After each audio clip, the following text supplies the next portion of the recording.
We have a lot of business, and so we're going to attempt to keep each agenda item maybe to 15 minutes. We'll see how that works. The following items in the omnibus agenda will be voted in one motion unless any board member wishes to have an item pulled prior to vote. Anyone wishing to pull an item?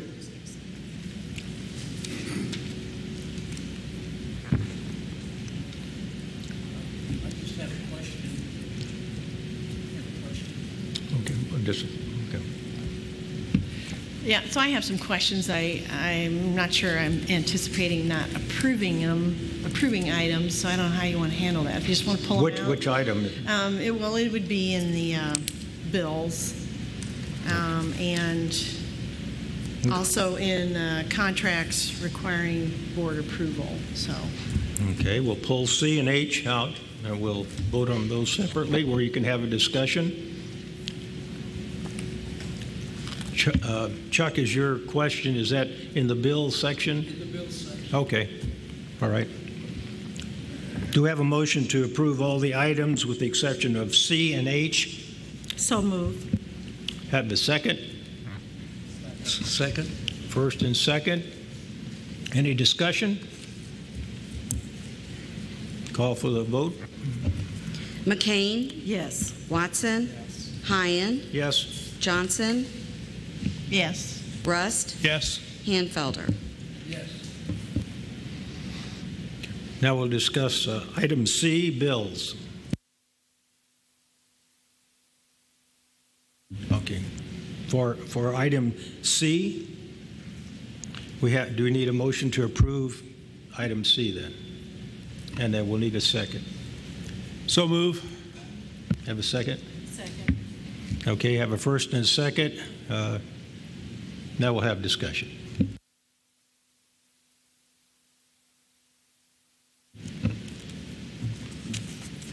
Well, okay, I guess I'm going to go first here. I was just wondering on, and I think we're going to get into it later, so I don't want to belabor it now, but I do want to make sure that we talk about the AAIC master planning. I see we spent another $13,000 on that, and but I'm happy to wait until we get into the details later. It's not going to keep me from voting in favor of C. Okay, on page 30, I had a question. I see at the bottom we're paying Arthur Gallagher consulting fees. What is that related to? Page 30, the bottom. Arthur Gallagher, we're paying him $3,800. Do we just pay them? That's part of the classification of compensation. Okay. Okay, so do we pay them monthly or? No, we pay them as our services because they bill us. Sort of the end of that billing cycle, I think, right? We're at the end of the cycle, yeah. Okay. Sort of the final. Yeah. I just wanted to know if we were doing something new with them. Okay. And then page 36, there's bills to, let me see if I got, Johnson Controls for fire alarm maintenance. This is probably routine, but it's significant. It's $23,000. Just tell me what that is. Essentially, that's software, right? That's fire monitoring for all of our employees. Okay. And okay. And is that the annual cost then? No. Is that monthly cost? Okay. It would be a distribution payment based on their bid, and I think I don't know if it's quarterly or monthly. You know, but it's within what they were approved for the low bid. Okay, thank you. And then the financial statements were as of June 30th, as they were last month. Is that typical? Yes. Okay. Right now, we're working on finishing last fiscal year. At times, we didn't bring anything to the board during this period of time. And that's because our focus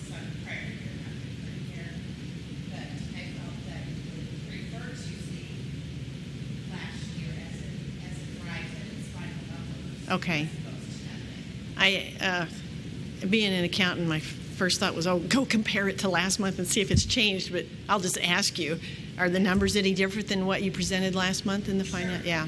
Making adjustments, regular adjustments through August. Okay. Most of August. The auditors completed their field work at the end of August. So now we just have any final adjustments that Okay. So this is pretty close to final. Okay, thank you. Okay, and then on page 70, there's a request for the bottom of the page, classroom and office furniture for River Bend Arena. And it says that that's out of institutional funds. I apologize if you've explained this to me before, but what does that mean? Is that in the budget then, institutional funds? Right, it's in the budget, yeah. Okay, so it's not from bonds, like the No. rest of Riverbend Arena renovation is? Furniture is Okay. not an eligible category in the bonds. Okay. And let's see, do we know how much that's going to be? Amount to be determined through bid process, I mean, like 50,000, 5,000?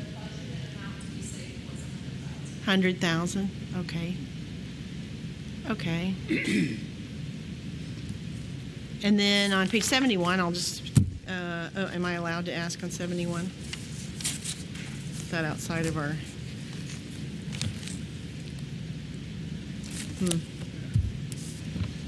I think I did have one kind of a question or whatever on page 52 of 53, 54, and 55 are the Visa bills. Are there there's more than just 2 Visa cards, right? I mean, aren't there a lot? I mean, I don't know how there are a lot, but there's more than just 2, right? Would you go to the microphone because people in the audience? Yeah.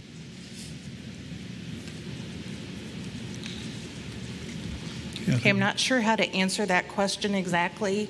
We have multiple cards, but it's for one account. I understand that, sure. Right, we have one through Elan Visa, and then we also have a United Community Bank credit card. Okay. That's kind of our backup whenever we're reaching the credit limit on the Okay. Elan Visa. So we just have to write 2 checks and it covers all of our Visa charges. Yeah. I mean, something like that. In anyway. theory, yes, we're Yeah. writing a check each week Okay. for the approved charges that have come through. Okay. Okay. 2 seconds on the internal controls on the cards. Sure, I don't have the credit card policy with me, but the credit card is checked out with an approved purchase order. All the cards are held in the purchasing department. The card must be returned by the end of the working day. It cannot be kept overnight. The cards have the name of the purchasing coordinator. There's a card in my name, and there's just a handful of cards that can be checked out and taken to Office Depot or whatever to make the purchase. Now, when we go back to talking about credit cards, we do have a Walmart card. We have a Schnucks card. We have cards along that line. But as far as a general credit card, we're talking about the 2. Just ballpark, how many people have credit cards, would you say, or can use credit cards? Nobody has them. They have to return them, right? Right, they have to return them. Anyone can use it with I see. an approved purchase order. So it has to go through approvals.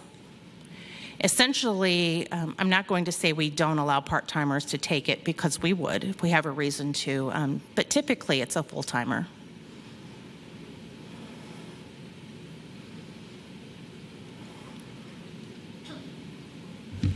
On page 71, I just wanted for some information on the. That's under H. Okay, is it? I can't ask a question on it, even though we were pretty. You're in the wrong section. I was trying to slip it in there, but you wouldn't let me. Yes, I have a question about, and it's just for my edification. I just was curious about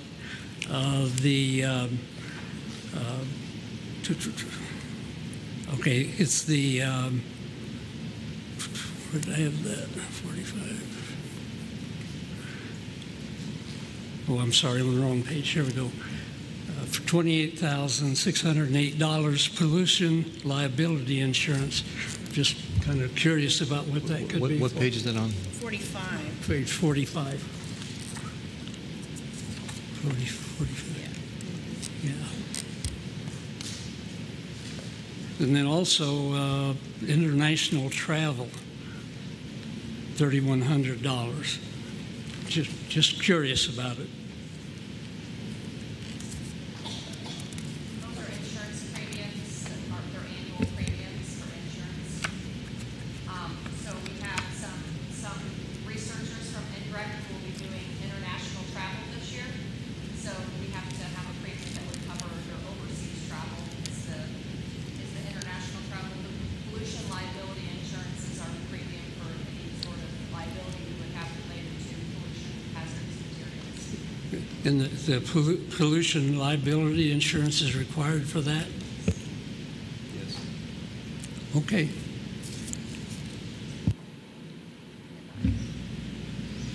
Any other questions on C? If not, call for the vote. Rust, Yes. McCain, Yes. Hyan, Yes. Johnson, Yes. Hanfelder, Yes. Watson.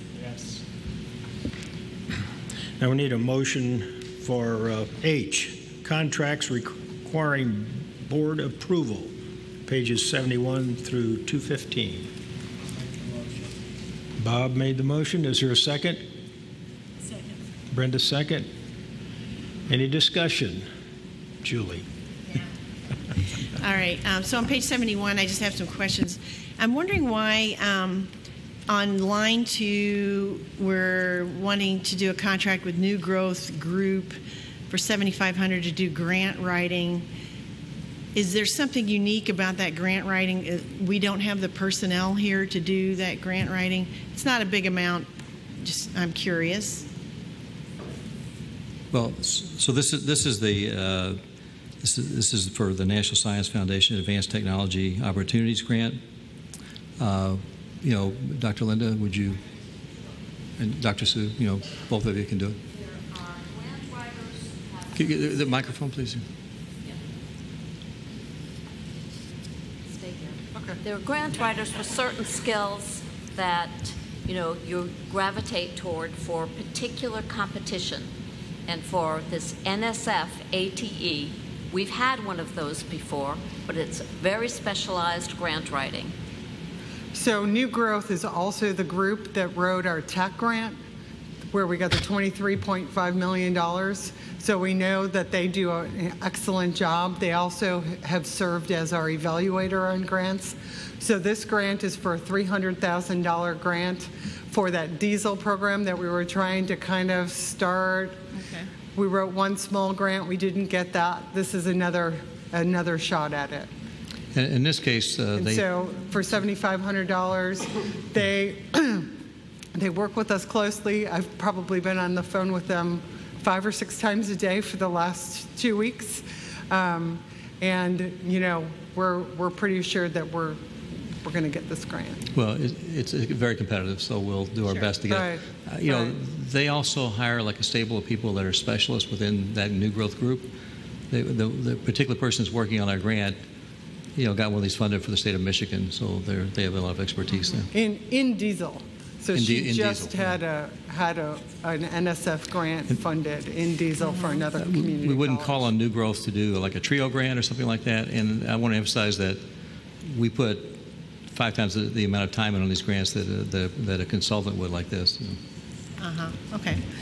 All right. And then that EMSI, economic modeling, economic impact study for NGREC, $16,000. Yes.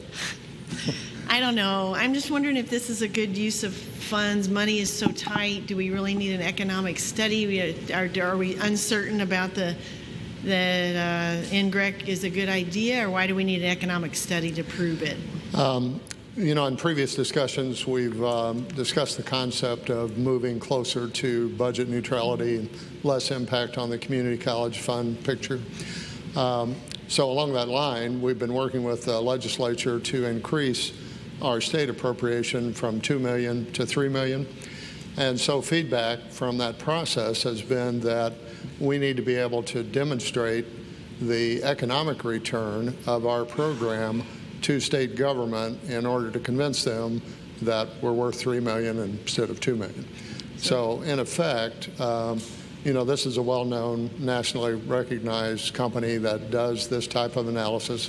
They work with other community colleges, other programs, other universities. But it'll help us to get this economic picture clearer than we have it. So that's why I justify that investment. So this is something that the politicians like to have in their hand. And well, I mean, when you talk... I'm not making fun of it, but no. I mean, it is, I understand. Everything is sort of outcome metrics based, and so if you don't have hard data to sort of show what the economic impact is, then it's like anecdotal information. I mean, we could be pretty effective at demonstrating the local economic impact and, the employment that we provide, the expenditures that we do in the local area. Those are all pretty easy to come by, but when you look at the statewide impact and what it really means to state government, and we're trying to convince them that, we need to increase that number. That's what they've requested, so this seemed like a reasonably economical way to get it. I agree. I wish we didn't have to do that, but we need to have these numbers to keep moving down this path. So it looks like we're using the state of Illinois money to get the state of Illinois to give us more money. Is that what we're doing? That's kind of the way it works. Okay. You got it. Okay, and then on these, thank you, and then on these solar workforce contracts, I don't know what that adds up to, what, 500,000 or something? Right. Mm-hmm. Yeah. Remind me again, and I apologize if this was presented somewhere, what do we take from those grants? Like, what do we pull out of it to pay for our indirect costs? Mm-hmm. Is there a percentage? So, these are all funded under the $2 million appropriation for iGen. Mm-hmm. Yes. We're the fiscal agent, so we're sub-awarding those as the fiscal agent. Yes. And we receive indirect cost. I don't know what the amount is, Mary, but it's substantial. And then that's what I'm trying to get at. Is it a percentage? Is it a dollar on the amount? Secretary of State, it's 10%. On the Department of Energy, I'm not sure what rate. We're just starting down that road. I have it in my office. I just don't know what it is. Our off-campus indirect cost rate is 17%.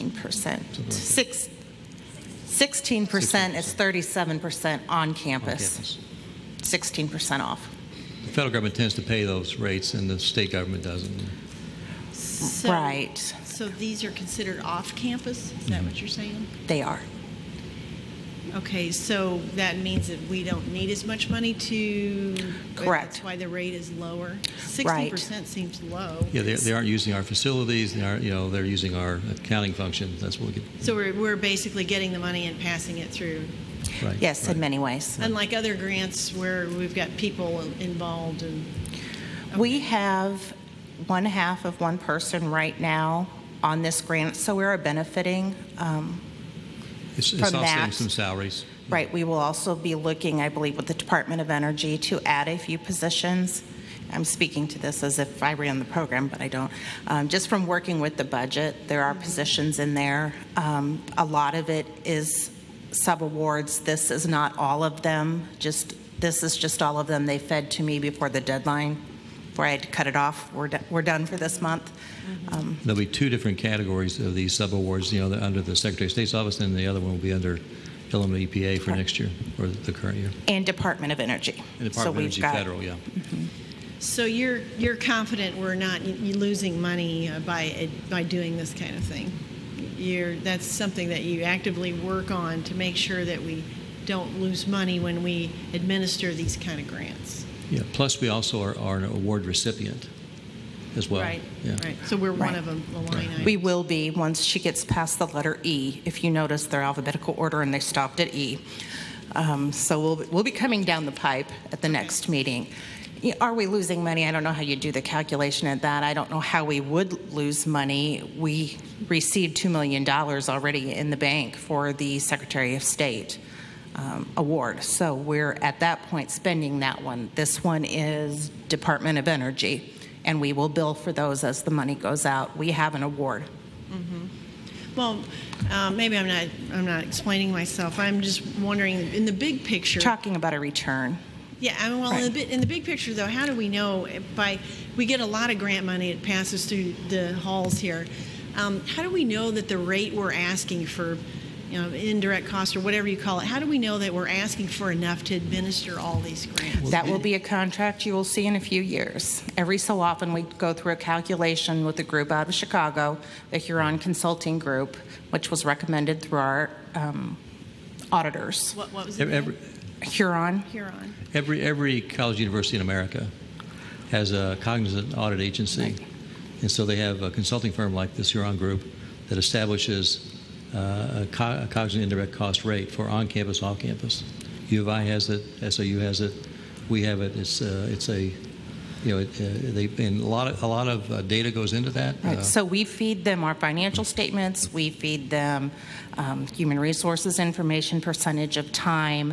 They do a calculation. They work and they negotiate on our behalf with the cognizant agency and arrive at an amount. And typically, they offer us a slight increase over the time before, and we could battle for more. We do not. Do you know what they charge for that? About $10,000. Okay. Well worth it. Yeah, sounds like it. Okay, well, I remember when we were doing the budget, you said you're transferring money from restricted funds to unrestricted funds or to cover operating costs or whatever, and part of that was to cover the cost of people administering these grants. Indirect cost is charged to programs. Grants are held within the restricted fund. Right. Indirect cost, when collected, is a transfer from the restricted fund into the education fund. Yeah. So that's what I was wondering, how is that calculation arrived at? And is it based on each grant? Each grant. You take each grant and say, okay, we're going to transfer 16% out of restricted fund into unrestricted funds for this grant. That's how that happens. Right. You may be a grantor that only allows 16%, so we take the 16% if that's agreed upon. Mm-hmm. Mr. Rust may allow 37. Mr. Hine may allow 10. Mm-hmm. Ms. McCain may not allow us to have any indirect cost. We have a variety. Yeah. There's different rates, Okay. All right. Well, it's just something I've been wondering about, and thank you for answering that question. Any more questions? If not, call for the vote on item H. Watson? Yes. McCain? Yes. Hine? Yes. Johnson? Yes. Rust? Yes. Hanfelder? Yes. Item 4, informational items.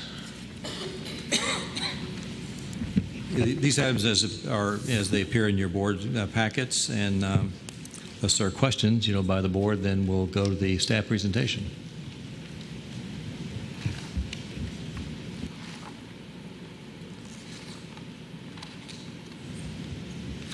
So Kent Sheffel's here to to do the staff presentation, if that's... Any questions on L through R by anyone?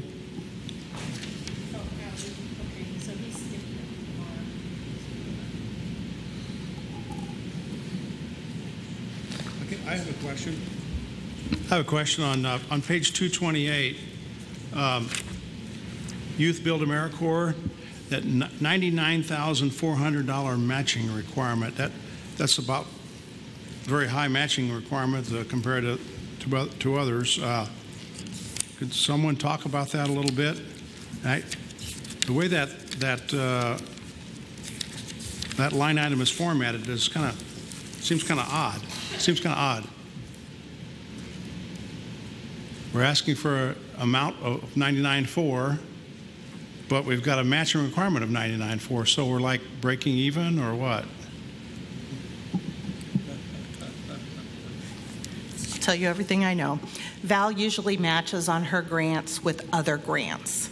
So I'm not do not know the specifics of Val's program here, but she does a great job of matching her federal grants with allowable state money and back and forth.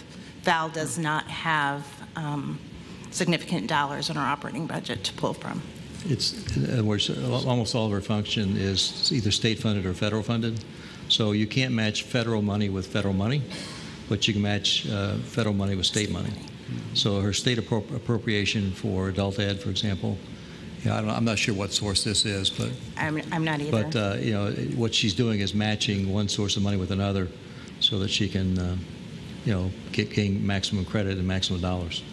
Now, Donna still is an accountant. Seems like a break even to me. It does, but you're getting Donna a grant is from 99.4, but you're getting some money from some other places to. She runs her programs on grants, and Donna does a lot of shifting. Donna's in the green shirt there. She's the accountant for a lot of Val's grants. I think all of Val's grants. So they're always doing a lot of the matching. What she's doing is actually doubling the amount you would normally get. Yeah. Using money to leverage for more. Well, yeah, but that 99.4 that came from like a state grant in this case, I guess, right? It could have been used somewhere else, right? For her program. It's being used. It's specifically allocated for a particular function. Right. So what she's doing is taking the federal money from the youth bill program and doubling her capacity in that program, because she can't use it for other purposes. It's for a particular purpose. Val isn't changing how she would use that money. She's just able to use it to benefit in another area, another program of the same type. Okay. On that same page, it says that it was approved on July 11th, but it's not in the August board book. And that's not, maybe kind of a minor point, but it is important we try to keep these going. Doing the opportunities, okay. It wasn't funded at that point, but it was forecast that it was going to be funded. Okay.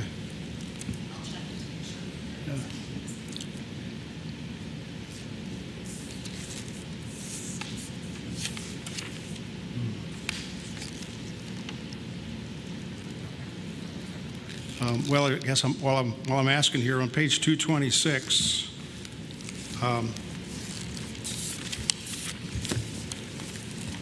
we've got. It's interesting.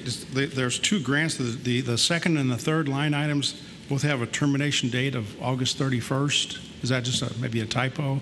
August 31st, 2019? No. Those. Yeah, those are the so-called TRIO grants, and they're federally funded, and so those actually come up, at the end of the grant is the date you see there. Okay.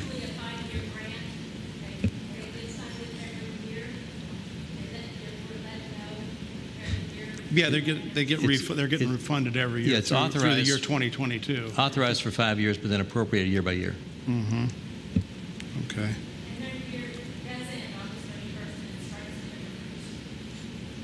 Okay, I think it's just a minor detail or my misunderstanding.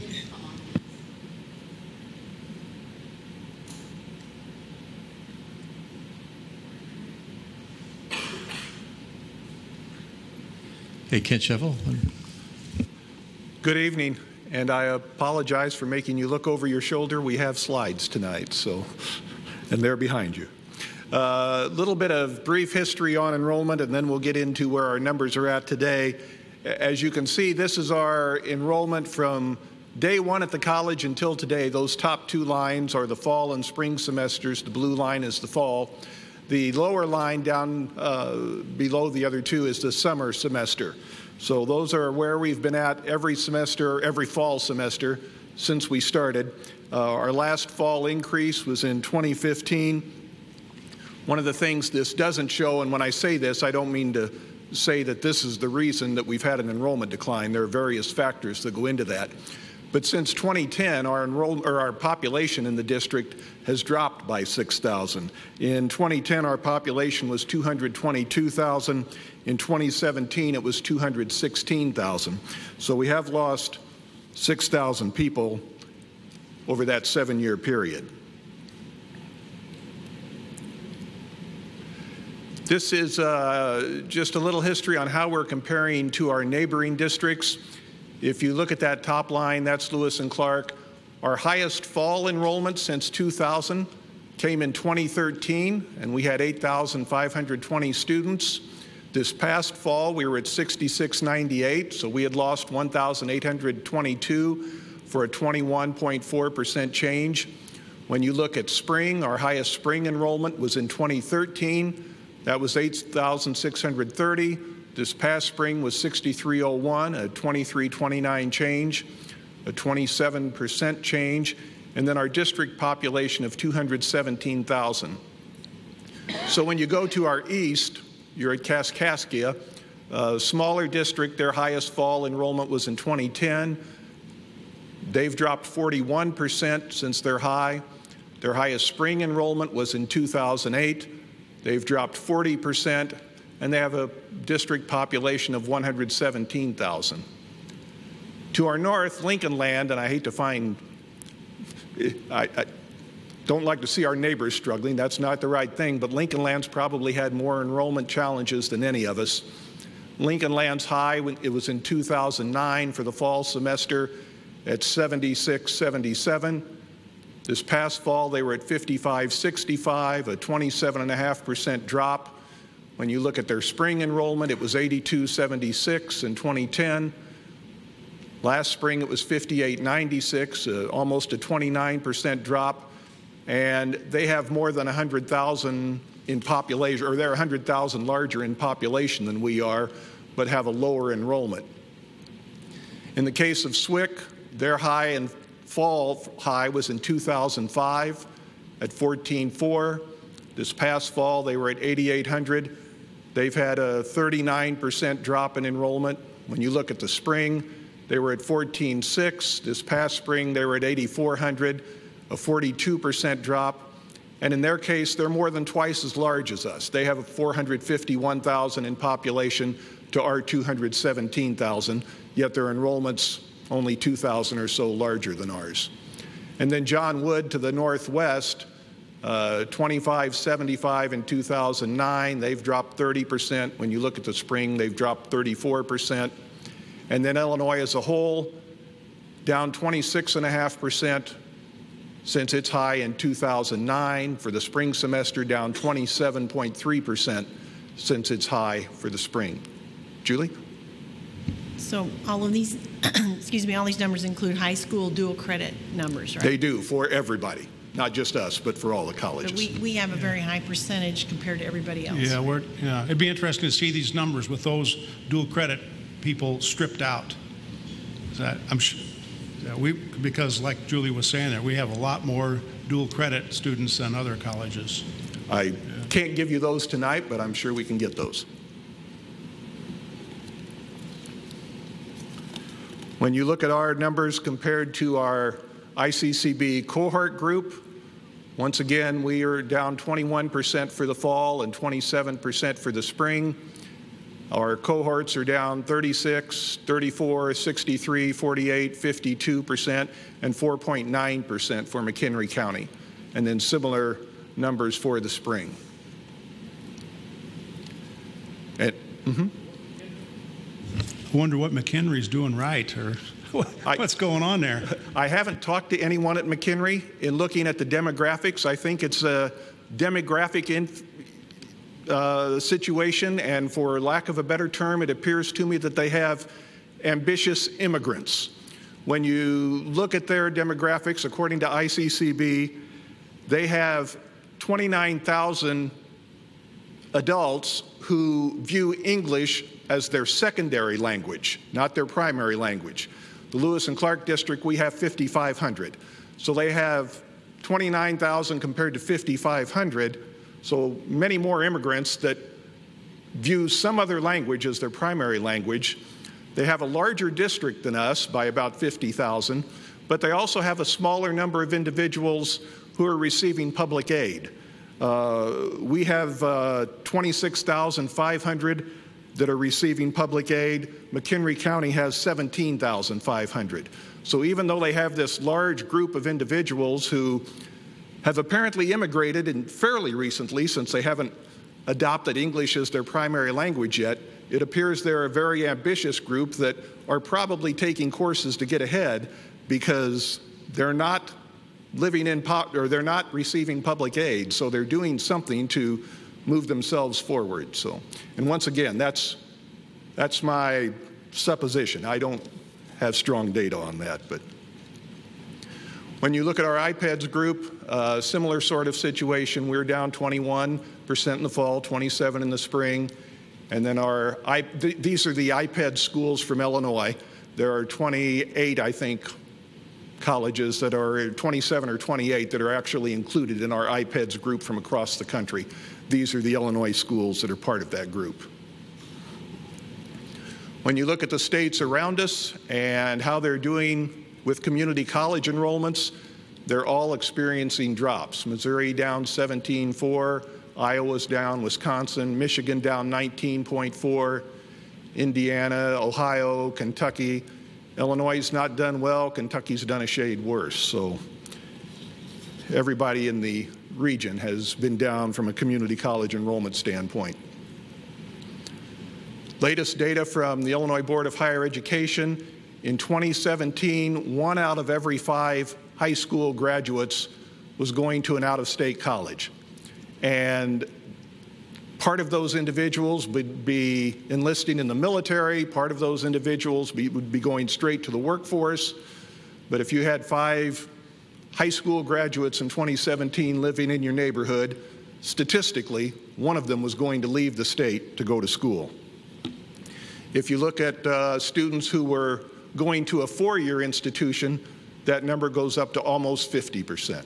We're at 48% of the college-bound or university-bound graduates in 2017 went out of state. Now we're getting into today's numbers. So that first line is total students, and we rarely talk about total students because when I say total students, I'm including credit students and non-credit students. That gives us that total.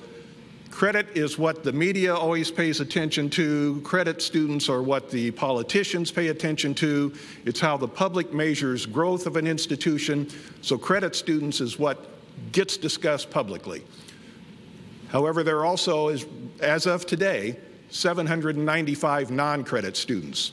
Those are individuals who are receiving corporate training. Kathy Willis is here this evening. A lot of those are her students. Those are individuals who are taking personal enrichment courses. That number will change throughout the semester because there will still be individuals enrolling in non-credit courses of some type into December. So that number continues to grow all semester long.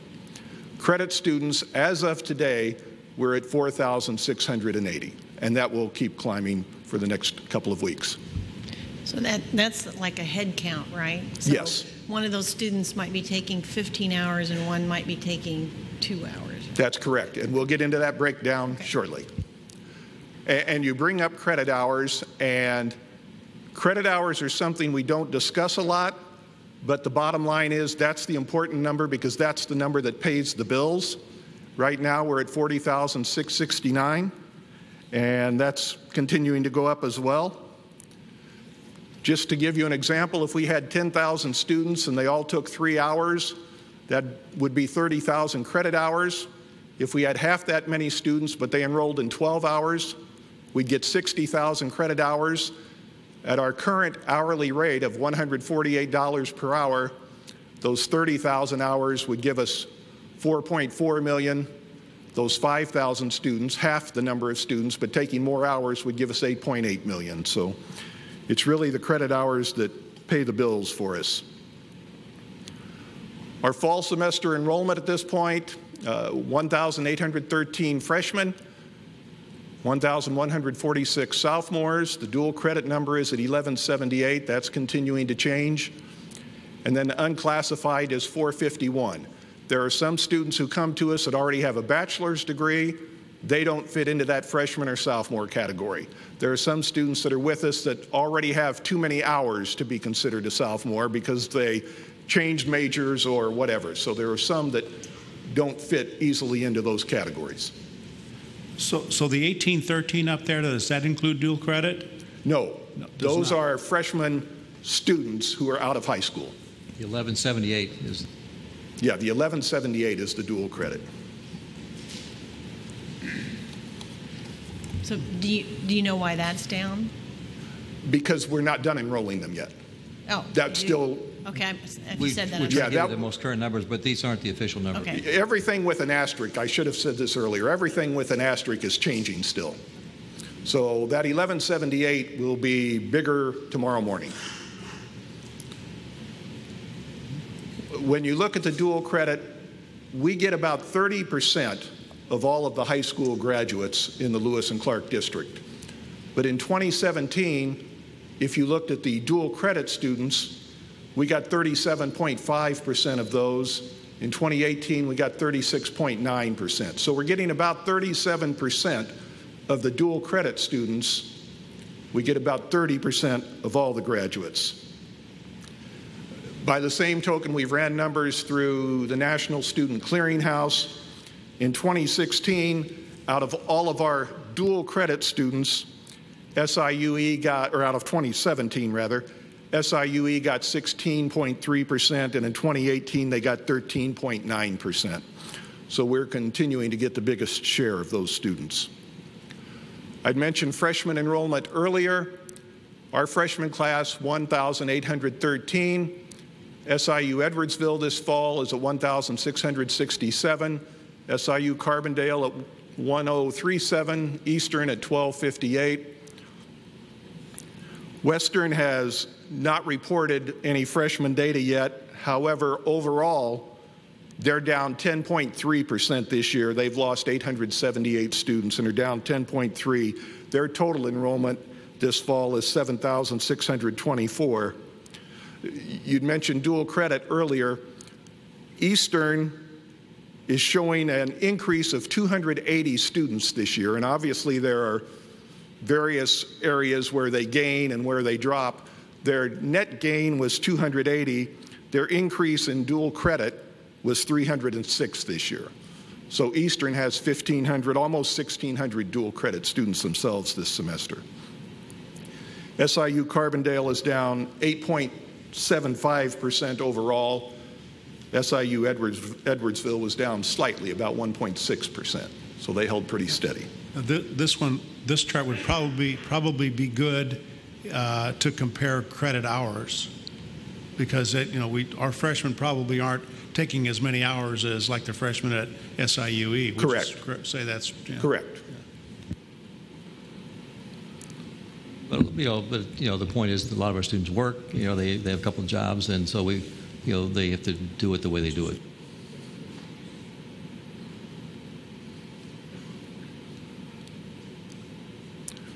For our fall semester enrollment, new students, 1,252. Continuing students are the students who were here last semester, are back again this semester.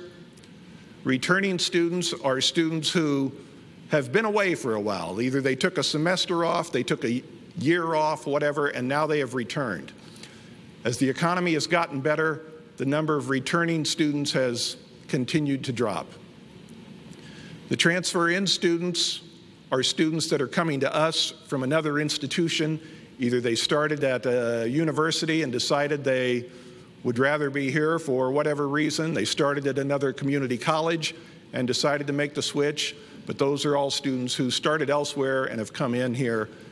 And then the high school students, as we said earlier, that number is continuing to change every day. Our residency status, and once again, these numbers are still growing. In district today, 4,441. Out of district, 157. Out of state, 57. And international students are 25. The out of district, out of state, those numbers will change as well as the dual credit goes on. Some of our high school districts, their boundaries do not line up with the college district boundaries, so we have Carlinville, Gillespie that have Lincoln Land students, Edwardsville, Staunton that could get into SWIC students, Metro East Lutheran and Marquette have students from outside the area. Marquette has a sizable Missouri population that comes in from North County. So those all impact those numbers as well. Our ethnic origins, right now 45 Asian students, and these are the federal categories that are set up by the Department of Education: Asian, Native American or Alaskan, Black, non-Hispanic, Hispanic, White, non-Hispanic, and Hawaiian or Pacific Islander. And students don't have to claim their ethnicity, so there are always a fair number of unknown students.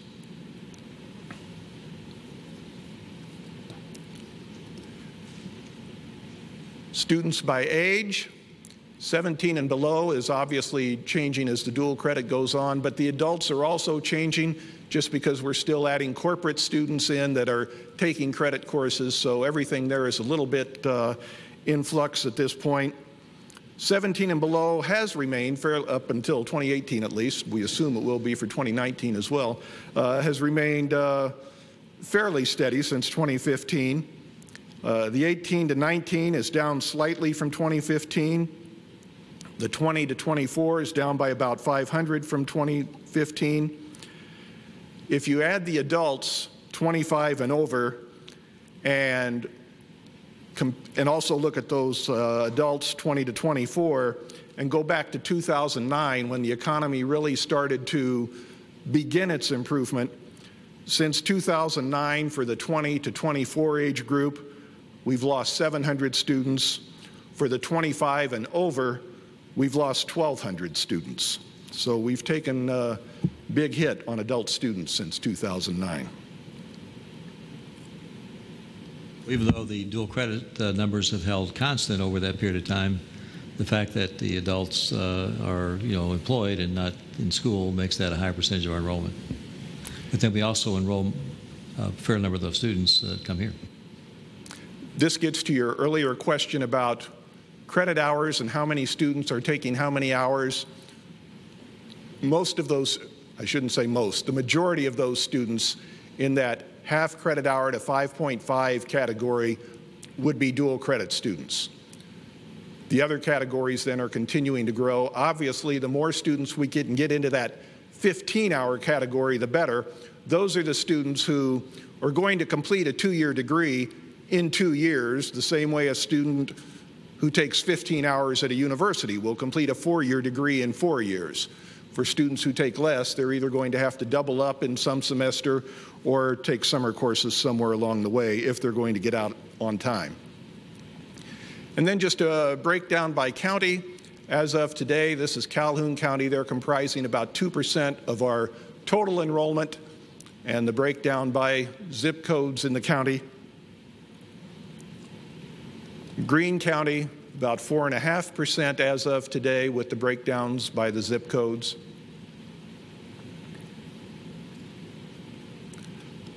Jersey County,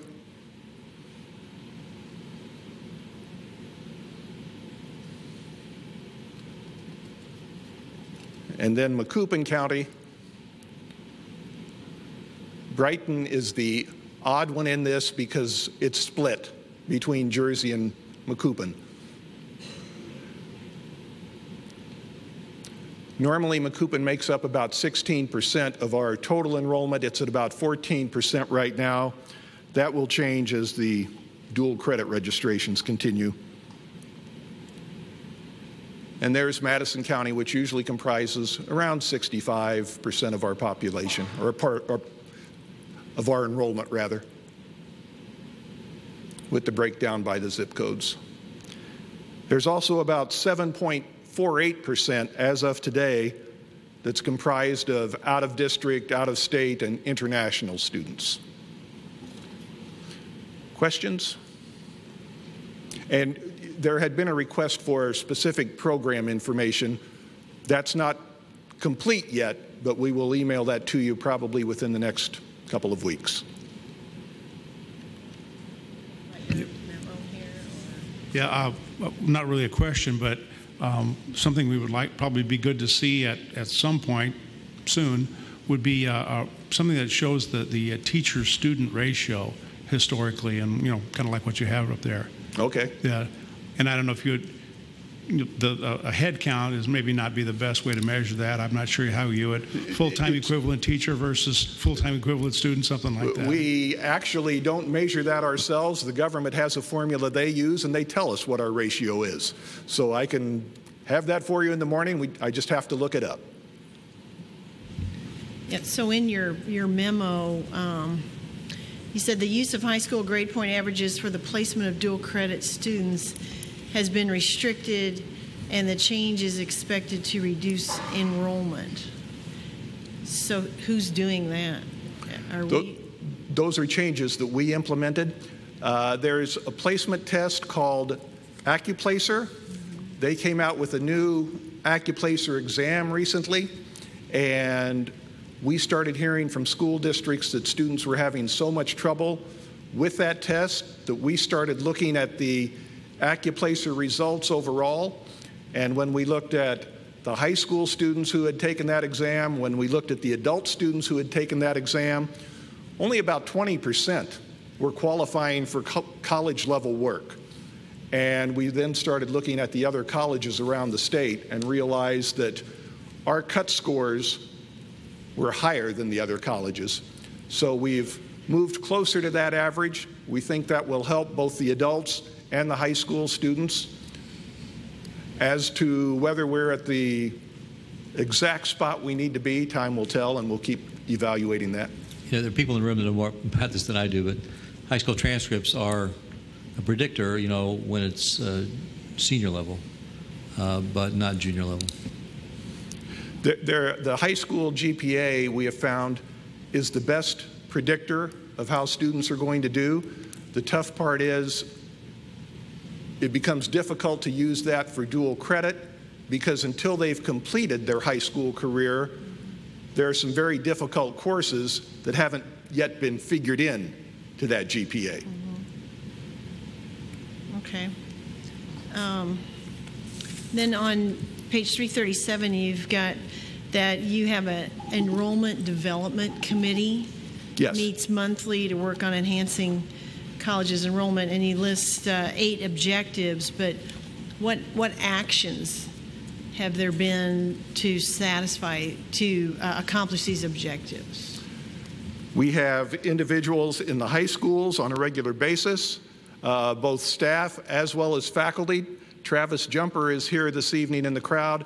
Travis is the coordinator of our welding program. He and other program coordinators go out during the spring semester at various times during the year for recruitment purposes. We met today.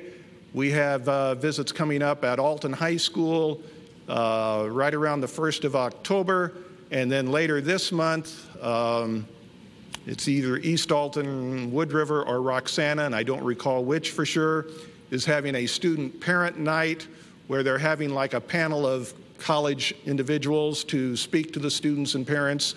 We have a person taking part in that. So there's a lot of activity that goes on with the high schools. We try to be there whenever we can. From a dual credit standpoint, I feel like we've been very successful. We're actually hearing the rumblings now that we've been too successful with that. So on developing retention, that's really something that's gone on campus-wide. That's not just an enrollment procedure. That's something that's really taken place throughout the campus with everyone involved. Increasing enrollment at the Nelson campus. We have individuals that are doing what they can to get those numbers up. One of the things that I think Linda or someone is talking about later on this evening is a new College for Life program that's been added at Nelson.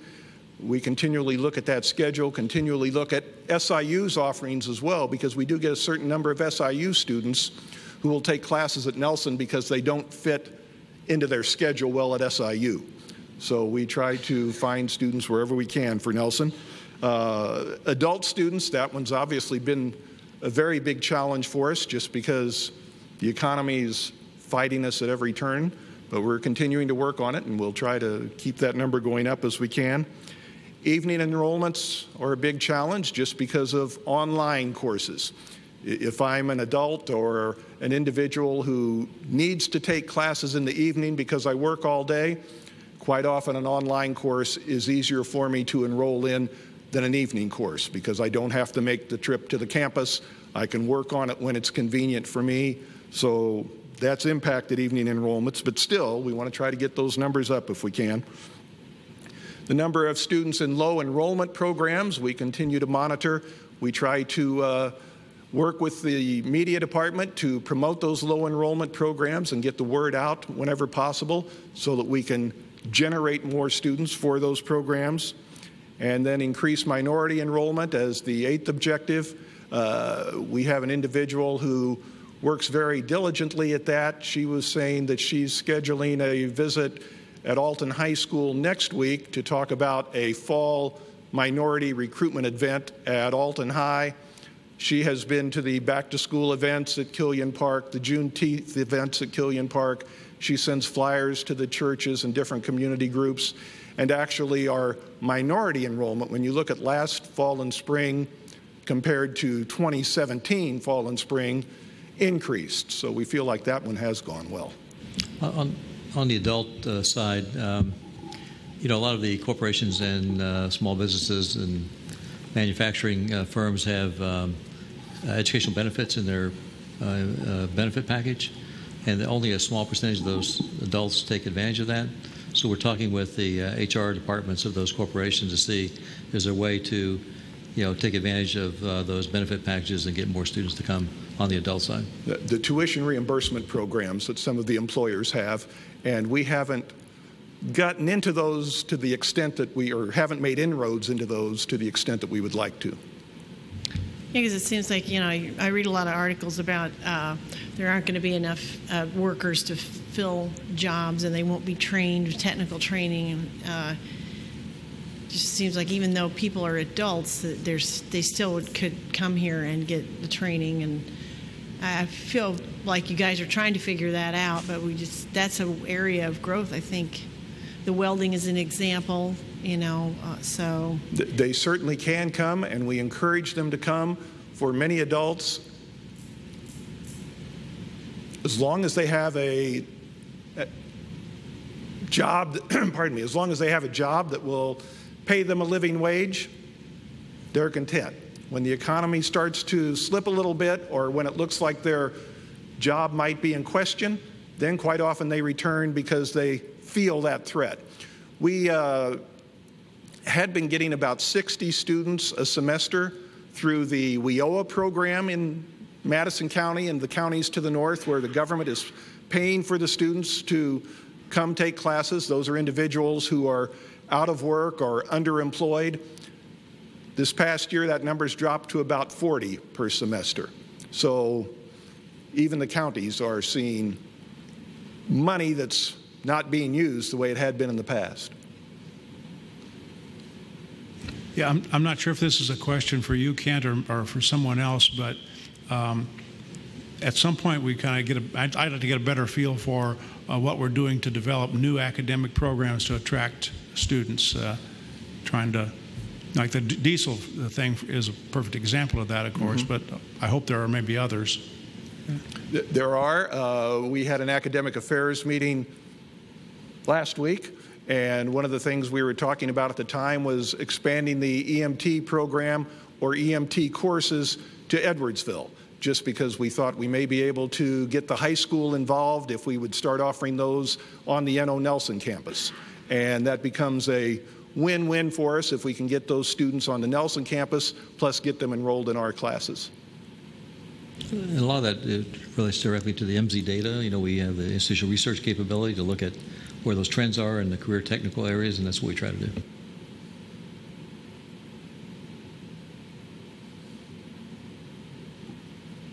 Thanks, Ken.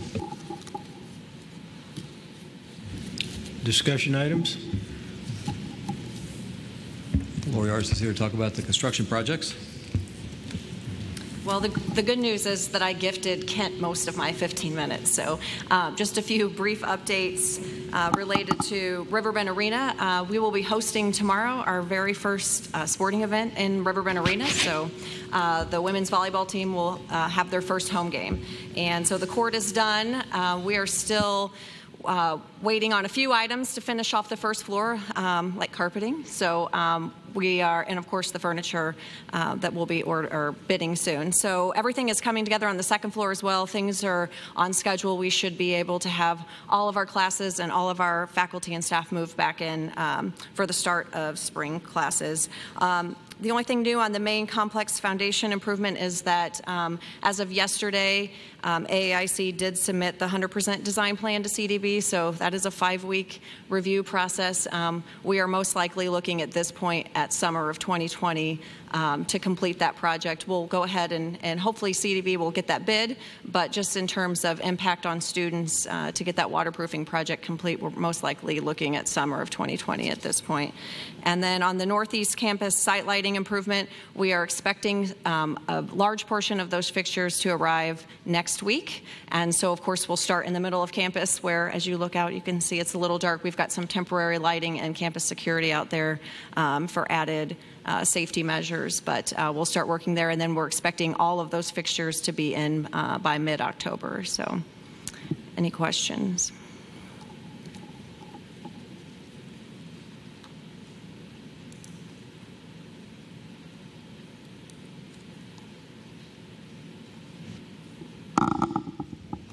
I think we're on the grant-funded College for Life program. So Kent was right. Somebody's reporting on this new program tonight, and that is me. Lewis and Clark has been serving students with intellectual disabilities for over 20 years. The College for Life program is a program that offers non-credit instruction in self-advocacy, basic skills, and personal enrichment that helps to continue that lifelong learning process and provides social growth opportunities for those students. Over time, the program on this campus grew to the maximum we can serve, 80 students, and a waiting list began to grow. Families were so eager to have their young adult children in this program that they would drive them or put them on the bus to come 2 hours each way to be in this program 2 days a week. Some of those families asked if we could consider developing a second College for Life program at the N.O. Nelson campus. A grant from the Illinois Council on Developmental Disabilities allowed for that development of the Southern Illinois Transitional Project at the N.O. Nelson campus. The 3-year grant began this fall with 24 students. The recruitment began with collaboration with the St. Clair County Parent Association and Madison County Transitional Planning Commission. Program coordinator Rosie Ellington has attended IEP meetings for traditional age students, person-centered planning, advising appointments for prospective students. In FY21 and 22, the program is expected to grow by 12 students each year. One emphasis of this N.O. Nelson program is transitioning these students to employment. Collaborating with Challenge Unlimited, the program will provide access to such services as job club, job referrals, job coaching, and work placement.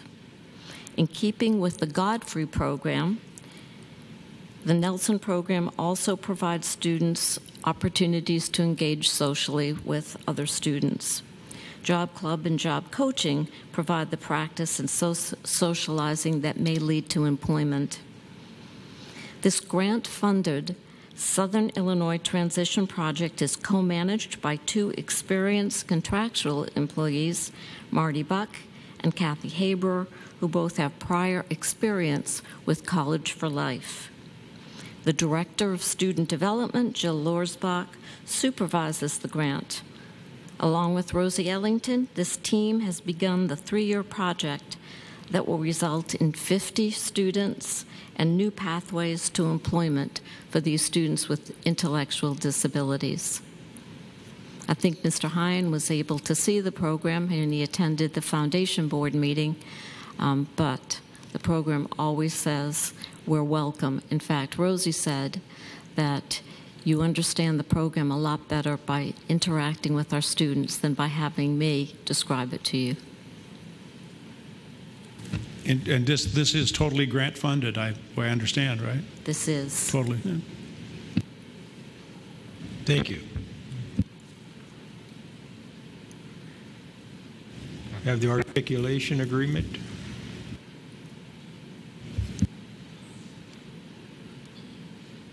You going to take this one? The articulation agreements are agreements we have with the four-year institutions so that our students can easily transition from here to a four-year institution and get that bachelor's degree or continue on after that. We have 68 articulation agreements. Those are with 25 different institutions. The sheet that you're receiving right now, and I'm sorry we didn't get that included in the packet. We were trying to get 2019 numbers, but it's still too early to get accurate 2019 numbers. These sheets are the number of graduates that have transferred to these institutions in 2018, 2017, and 2016. These numbers look low, and that's why I stress that these are the number of graduates. So these are people who left here with a degree and then went on to SIU Edwardsville or wherever. There are obviously many more students that are transferring on, but if they didn't complete that degree before they left us, they're not showing up in that student tracker report from the National Student Clearinghouse. So if I said to my parents that I want to go to the University of Illinois and they said you need to go to Lewis and Clark first to save us a few dollars, I would not show up in this report because I only came here 1 year instead of 2 and earned a degree. But this gives you an idea of where students are going. They're literally transferring all over the country. Obviously, SIU Edwardsville is our biggest transfer institution. In 2018, they received 113 of our graduates. SIU Carbondale received 11. A few moments ago, I mentioned online courses.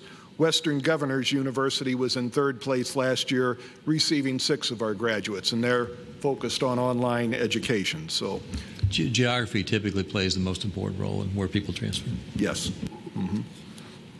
One of the things that Illinois is working on right now is a process called reverse transfer, which if I left here before graduating, Lewis and Clark could send the student's name to the institution that they moved on to. When that student receives additional credit hours at that 4-year institution, that institution would send us back a transcript. We could then look at that transcript and see if they had enough classes to meet our degree requirements and then could award them a degree as well. That's in the process right now in Springfield, so that should be coming forward sometime soon. Thank you. Thank you. We have articulation agreements with 25 institutions, right? Yes. And of course, there's a lot more than 25 here. Right. Are they are the 25 the first 25? Are they the ones we have agreements with, or no? It looks like they're in. Well, I don't know. The list you have in your board book, those are the 25. Yeah. Students are transferring all over the country. Ideally, if you get an AA degree or an AS degree, those are designed for transfer purposes, and you should be able to transfer without any problems to that 4-year institution. Primarily, the articulation agreements are related to specific programs. So if you take these education courses for Melissa Bachelor's program at Lewis and Clark, you'll move right into these courses at SIU, and as an incoming freshman, I can see what courses I need in Melissa's program, I can see what courses I'll need at SIU, and it's all mapped out for me from day one. Some of which we have guaranteed enrollments. Yes. Right? Mm-hmm. If you meet the... Don't we have kind of a special deal with SIUE in Greenville where they can take courses here yes, that are actually on their curriculum? In the case of SIU, we have a dual admissions agreement, a dual enrollment agreement. So students that are enrolled here that are planning to go to SIUE can also be considered an SIUE enrollment an SIUE student while they're enrolled here as a freshman and sophomore. We recently had a student here for their freshman and sophomore years, and the whole time they were here, they played on SIU's hockey team because of that dual enrollment agreement. U of I Engineering, right? Yeah, U of I Engineering. There are a number of, Greenville, like you mentioned, there are a number of situations like that. SIU has a full-time person on our campus with an office in Haskell Hall.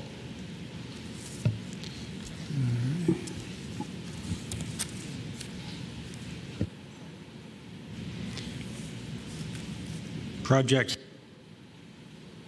Nate Keener's here to talk about Project Sunblazer. I just want to kind of preface Nate's remarks by saying tonight this particular discussion item is really to sort of fully vet a very complex project that we wanted the board to be familiar with.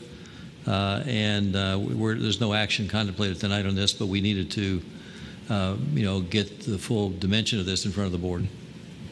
Yeah, I anticipate being back here at least several more times to talk about this project as it moves forward. But as Dr. Chapman mentioned, the meat of this discussion item is that we've begun working with a solar expert, Midwest Renewable Energy Association. Yeah, can I just mention that, I'm sorry, I won't interrupt much, but in this case, this is an iGen project, and the consultant that Nate's referring to is supplied by iGen statewide for solar projects that are being initiated at all the iGen colleges in various stages. John Logan has a fully developed project that they're the only one I'm aware of that has an actual solar farm on their campus, generating the kind of energy we're talking about and reducing the utility bills we're talking about. Yeah, so we've begun working with them as the technical expert on this project, and as Dr. Chapman mentioned, provided a lot of the background of what that project will entail, and so their job, I guess, on this is to prep us from the point of site assessment all the way through proposal, evaluating proposals as they come in from developers, helping us select the right one, and then sort of managing the contract from that point as well. So step back a little bit, the project as a whole is installing 495 kW or roughly of solar on the college-owned property at the baseball diamonds on Stamper Lane. Yeah, and there are complications to that site, so the site has not been fully selected yet. I'll explain why later. Yeah, so that's why I say roughly 495. That's kind of what we've got our site set on, but the Midwest Renewable Energy Association is going to assist us in figuring out maybe there's a better site, or maybe we can fit more solar on the site we have selected. But the way the process is structured is that there will be various go, no-go points throughout the project, and so one of the big ones, probably the biggest one, is that in order for it to kind of cost out for everybody involved, we're looking at this time, what we feel will be the best approach is a power purchase agreement. And the advantage of a power purchase agreement is that the college, as a non-tax paying entity, is not able to monetize the federal tax credit that helps to lower the cost of going solar. A private developer can shoulder that cost. And in fact, pairing the federal tax credit with the state incentives for going solar, and then working with the college as an off-taker of the electricity they're producing, they are able to make money through power bills, and if all goes as planned, the way it'll shake out for the college is that we will be paying, we hope, a lower price for our electricity is coming off of that solar system. So what's that look like? Like, how many panels is that? Or, we have one out here, right? How many of those would it be? Yeah, so, it's difficult to say with panels, because panels can be different size and can produce different power, be different efficiencies. So what we've done here in terms of just sizing-wise, 495 kW is roughly 8% of the main campus's electricity usage. So when you're talking about 495 kW, if you wanted to compare that to something we have here or to a home, what we have out here on the trackers in the yard anyways, each one of those is 12 kW. And so one of those is a little bit more than what you would see an average home install. We're talking 5 acres. Yeah, I think, 3.5 is what we've kind of circled so far, 3.5 acres. Yeah. then that developer then is kind of our power provider, right? Because we're paying Yes, them exactly. We're paying them for power. Yes, exactly. For that sliver that we pull from them. Yes. And it's going to be at a lower rate than what we're paying for power now. That's kind of the go no go point. If the technical assistants, they crunch the numbers and they say, well, it's not going to come back that way. That'll be our no-go or go-no-go point. One of the keys with working with them is that they know that kind of contract language to where they can put a proposal on the street and say, this is contingent on these factors, and that will be one of them. Yeah. But one thing I wanted to make sure to be clear on is that we would prefer to evaluate that over the life of the contract. So they may come back and say, for the first year, your power price is going to be maybe half a penny more than what it is now, but that'll be likely a flat rate, whereas the price of electricity on the grid continues to go up. So I guess my concern is we're not just going to do this just so we can say we have a solar field. We're going to do it because we're going to save money, right? Exactly. A little bit of both, I would say. Yeah, I mean, campus carbon neutrality is a big goal for the college, but everything I try to do is optimizing all three of those points. So saving the environment, saving money, and helping the people.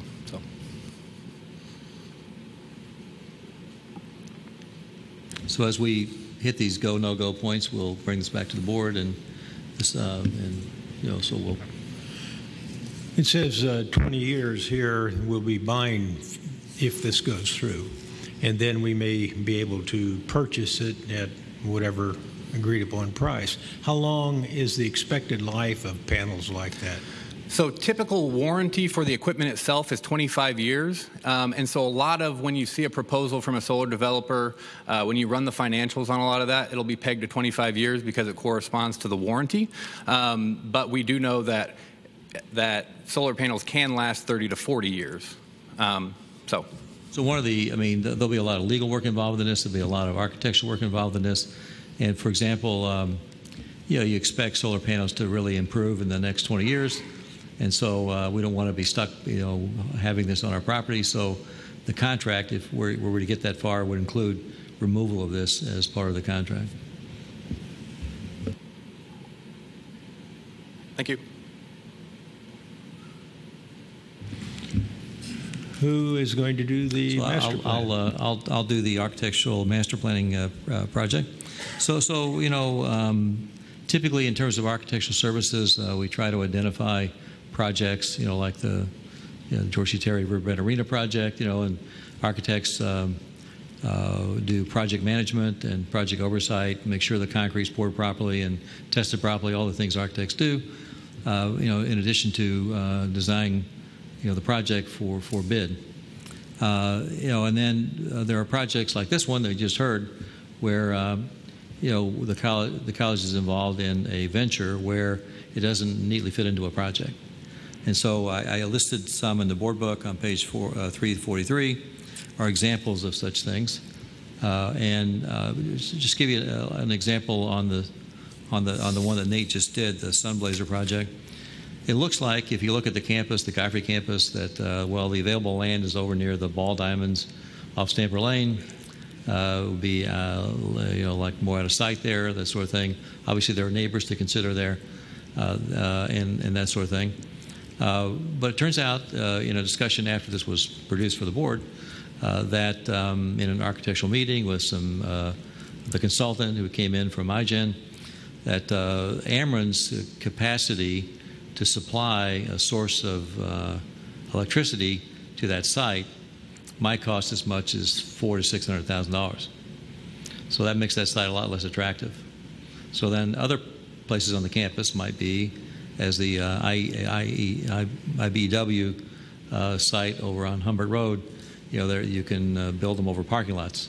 So we'll be looking for alternate sites that show where we already have the electric capacity to do that, and we'll be talking to Ameren about where's the best site for this. So that would be an example of where master planning and architects would come into play.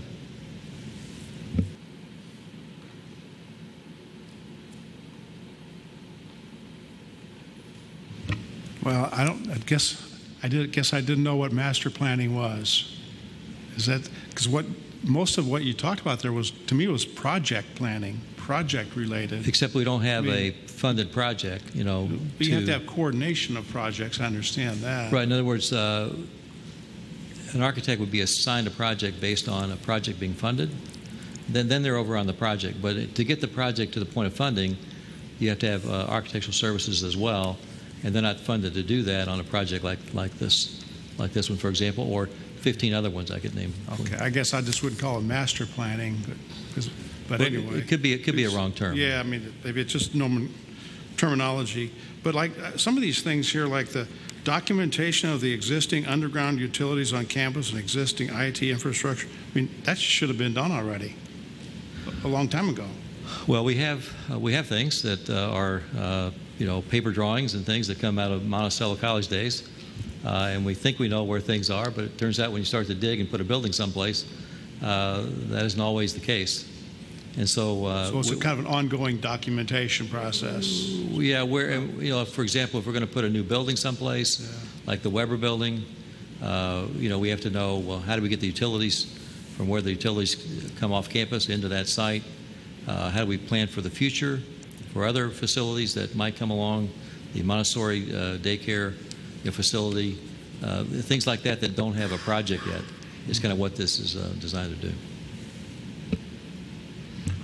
Perhaps that rather than, I mean, I don't know if it could be, I guess it should be able to be done, is rather than calling it master planning, call it some sort of pre-funding engineering work or something like that, because it's really, most of it's tied to something that hasn't been funded yet, and we can't pay them out of grant money that we don't have yet, but we've got to get it going. Right. It's more that than it is, okay, let's look at the campus from an aerial standpoint and say, okay, well, in the future we're going to have these 6 buildings over here and 5 buildings over there. It's not that kind of work. It's more nuts and bolts stuff. We built the Olin Science Building, 5 stories tall, and it turns out the water pressure wouldn't be sufficient to put out a fire in the tower. So the architects caught that, and we changed the water pressure, and things like that are what they do. So what's the point of having this in the book? Are you prepping us for a request for a No. We were asked by other board members to put it in the book. Okay, that's why. Okay.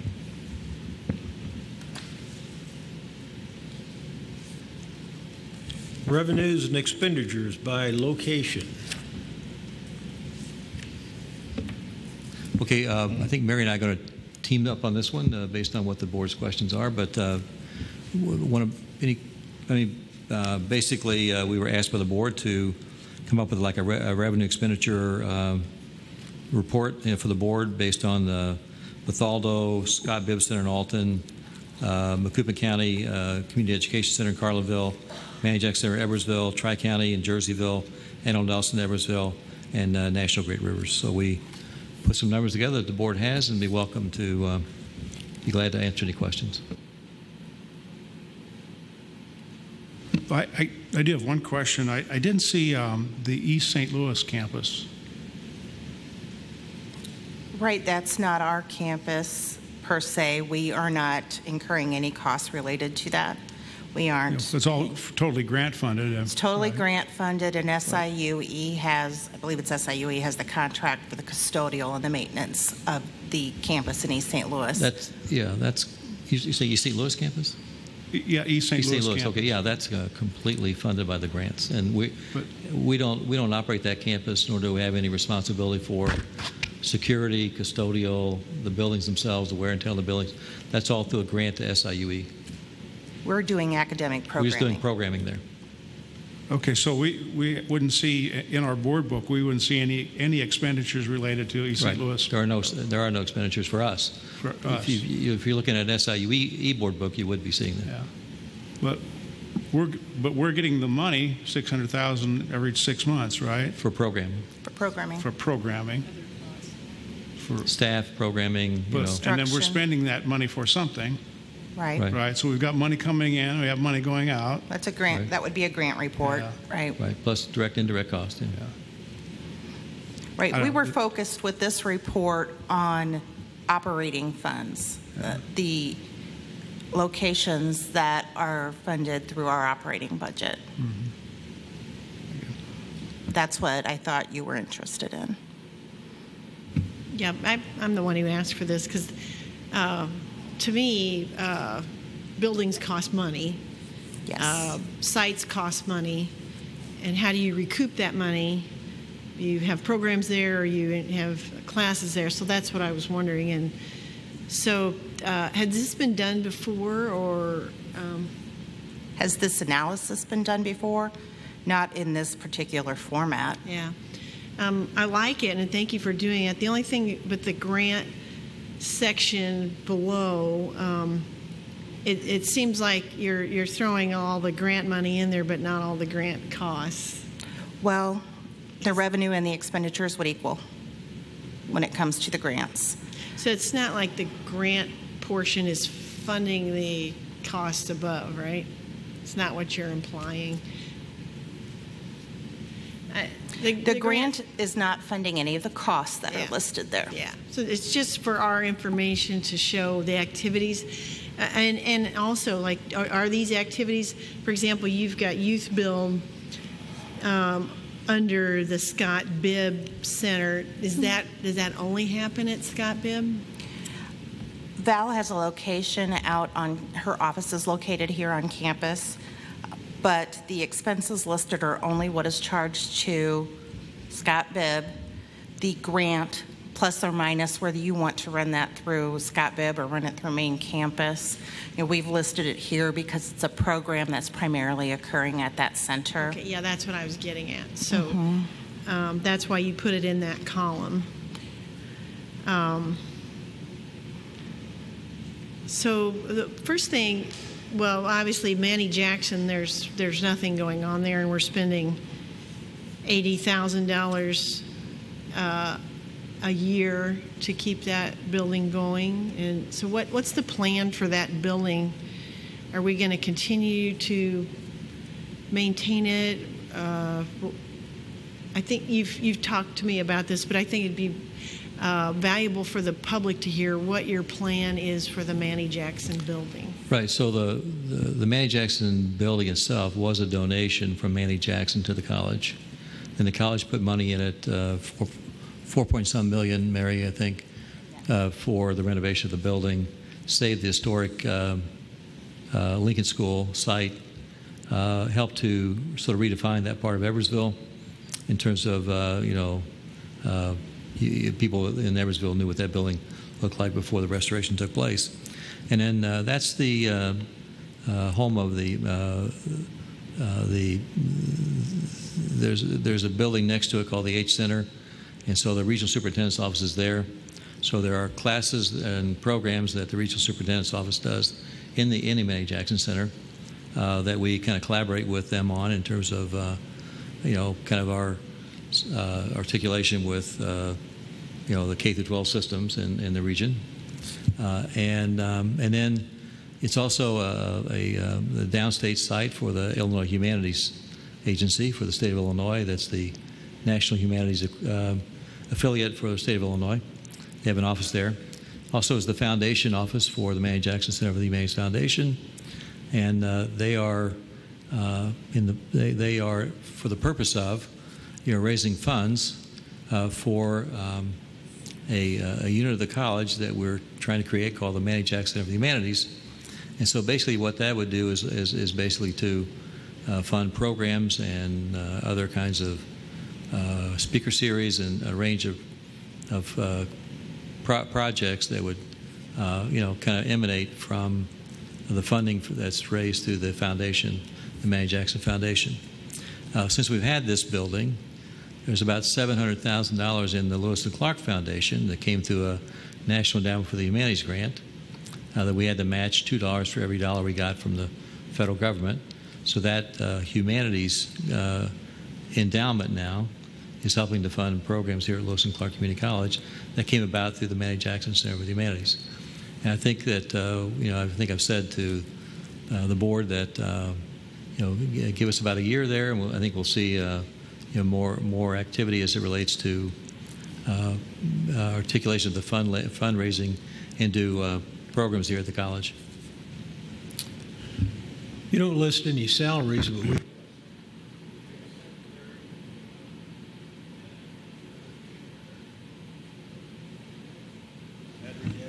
I was going to ask that same question. So there's nothing for salaries there, and I thought there were some people we have there. We have no people there that are Lewis and Clark Community College people. The foundation has people, but they fund that. The foundation pays the salary of the new director, and the administrative assistant. And there's a outsourced clerical person there too, I think. And that's paid for by the foundation. Yeah. And in the Illinois Humanities person is paid for by them, of course, and they pay rent for that office. Is that the Lewis and Clark Foundation that pays for that? No, it's the Manny Jackson Foundation. It's a 501c3, the Manny Jackson Foundation. I know. So is that $724,000 theirs? No, the $724,000 is the Lewis and Clark Foundation's. Well, where is Manny Jackson getting their money? Because I've noticed that the Lewis and Clark Foundation has donated $55,000 to fund that Manny Jackson, whatever program's there, and it seems like that's a loser. It just seems like we're just throwing money at it, and it's not. Doesn't appear to be benefiting anyone. When there is a programmatic initiative like, the speaker series, for example, which is I think what you're referring to, when Fareed Zakaria spoke here, then then there's a cost associated with that that was on campus. It attracted 450 or so people, and that's kind of what that foundation is designed to do. Both foundations actually, to kind of focus on creating a humanities focus within our region, as part of our commitment to the region to have cultural diversity and be able to expose people in this region to, the top thinkers in America and by some measures in the world. So that's in addition, the Manny Jackson Foundation, in connection with Lewis Clark Community College, with the University of Illinois, funded about a $50,000 project to take a look at a rural area, to do some workforce analysis in the rural area, workforce preparedness there, what the population trends look like in Greene County in particular. I was in Carrollton today, and we kind of used some of that data for a group that we were talking to today, and with the idea of how does that translate into programs in our rural areas. So that's another kind of dimension of what the Manny Jackson Center is doing. Okay, getting back to Scott Bibb, I guess I need to go there and see what's going on there. So, is it open from 9 a.m. to 9 p.m. and, how many people are there on a daily basis? And is there any way that those activities can happen here on campus? I'm sorry. Yeah, I'm sorry. We do need to have a trip there because it is a workforce skills center, location. They're teaching trades there, and in carpentry, and they donate time to Habitat for Humanity in terms of building things. They did concrete work for the VFW post to make it handicap accessible for the veterans in Alton. So it is the whole purpose of it is to create an on-ramp, for students who need adult education, technical skills training, so that they can then transfer there into some of the Lewis and Clark's career programs or get jobs in unions in the trades. And that's what Youth Build does. That's what the Illinois Construction Trades Program does. And we need physical space to do that, and that's what that place does. Any idea how much debt is on our books from remodeling that building? Around $5 million. Wasn't it around $5 million? I'm not sure I would be able to. I don't know how much remains outstanding. I do know that it was in the area of $4 to $5 million without looking at any of the detail. But when you talk about how much is still outstanding on that, the debt was sold for a number of projects. So the debt isn't attributable to any one project or any, Yeah. we don't track it like that. Because one of the things I'm constantly thinking about is how we got up to the debt level we are. Well, and you guys always tell me that you're not using the debt for operating costs. It has to be on projects like this, right? That where we bought a building and remodeled it. N.O. Nelson, Scott Bibb, Manny Jackson. Although N.O. Nelson, you told me that Edwardsville School District pays for that debt. I'm just on one building over there only, yeah. Just trying to put the whole picture together. How did we get to this level of debt, and was it through creating all these campuses? Well, you know, it depends on which. So we'll stick to the Scott Bibb Center for a second. So basically, if you look at Youth Build grants, about a $1.1 million grant. Youth Build Pathways, $90,000. Youth Build AmeriCorps, $75,000. So there's a $1.23 million this year that's coming through this college for programs at that place. So a $5 million initial investment capitalized over 20 years with this kind of return per year for creating access for the students that go to Youth Build and for AmeriCorps and adult ed, GED training, literacy training. So that's a pretty good return on investment, I think. If you look at the nursing building. Weren't those activities already going before you bought Scott Bibb? And wouldn't they be going if we didn't have Scott Bibb? We had a much smaller adult education program, and we didn't have Youth Build, and we didn't have a place to do construction trades. And we were leasing, I believe, St. Pat's for a period of time while it was crumbling. Yeah. So, no, we didn't have a facility to do that. The same is true of nursing. We had a nursing program that was about a third of the size of the nursing program now. So part of that, bonded indebtedness went for tripling the size of the nursing program, and that led to major gifts from Alton Memorial Hospital Foundation. The Weber building the same way with another gift from Mr. Weber. So, I think that's kind of the nature of growth and development of institutions that serve their districts in lots of different places throughout a 2,000 square mile radius district. And at the time we were leasing that building, it was important to Val that we be where her programs needed her to be. Her students weren't necessarily able to jump on a bus and come out to main campus, but they were able to get to the location in downtown Alton. So she came to her students.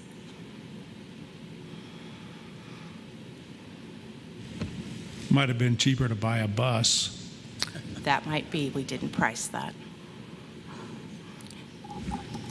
We'll take a tour sometime soon because I think you'll see the value of that facility when you see what they're doing there. If we'd have bought a bus, we'd have needed insurance and a driver. Well, yeah, but for the overall contradiction that I see is that we're talking about attracting more students, and which is a good thing, and these are good programs to try to furnish for people. But at the same time, our enrollment is pretty drastically decreased. So it's like a contradiction. I'm not sure that Val's enrollment has decreased. Those enrollments have actually gone up, and you can argue the facilities are part of the reason for that. I think those people are mostly African Americans, and I think we saw that their enrollment has dropped. Actually, African American enrollment is increasing. I don't know, Kent, you might be able to you can tell us about that sometime. Minority was increasing, was it? But it is a mix of students that actually go there from the rural parts of our district in Calhoun County. So it's a mix of students, not just African American students. For many of these students, it's an opportunity to if they've come out of prison or they have an opportunity here to learn a trade and have a different life. We're a community college. We're the college for the rest of us. For those people like me who didn't have parents who went to college, first generation from their families, don't have a tradition of higher education in their families, who need an on-ramp. And that one in particular, is dear to my heart because that's where people get a chance. And also, it keeps them out of incarceration. It keeps them, puts them on a path to being able to sustain families. And that's what we do. I'm sure we all share those goals, and those are. And I know that. I'm not saying you don't. I'm just. We're just trying to figure out what's the best way to use the money. Yeah. Well, and it's hard to get this to the penny, because what you do not see here is the indirect cost that comes back to the college on VALS grants, but that varies by year. Same with NGREC, it varies by year, and which fiscal year the expenditure falls in. So this is a nice approximation. It's not exact. My main purpose is just to have a discussion just like this. I knew it wouldn't be exact, but so then one final thing I want to talk about is Carlinville. Seems kind of depressed up there. There's only 4 classes offered and 35 enrollments. And I was talking to President Chapman and Kent before the meeting, and it said that that location is mainly used to administer the dual, or I think you call it dual credit courses management.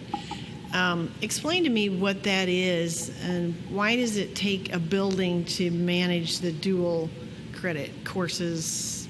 Why can't that be done here? Or just explain to me what dual credit management is.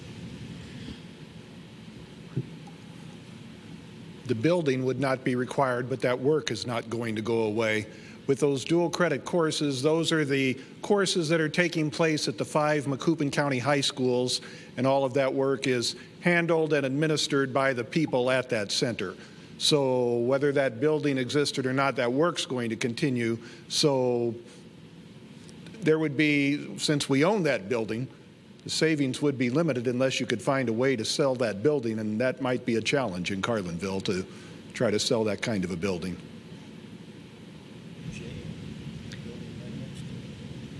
So that revenue number there, that's the revenue from dual credit courses offered, $226,000? Dual credit plus those few courses that you mentioned as well. Yeah, because as comparison to Jerseyville, which looks like the star location because they have 32 enrolled, 254 enrollment, 32 courses, but their costs are low because we lease a building there, so we don't have as much in cost there. So, just an observation. If you were thinking about selling that building at Carlinville, MJM Rural Electric is building a new complex right next door to it, and I think they would like to buy some of the property. And I don't know about the building, but I don't know if you've had contact with them or not. We have on the property side, and we're looking at that. Because like what the Jerseyville model shows is that you can have a presence in the community without owning a fancy building, I guess. And that building, correct me, did we incur any debt on that building, or was that all state money through a grant that Senator DeMuzio provided? Yeah. I know it was in large part state grant. Yeah. Yeah, it was mostly a state grant. So that's good, but we still have to maintain it. Yeah. I think those are all the questions I had there.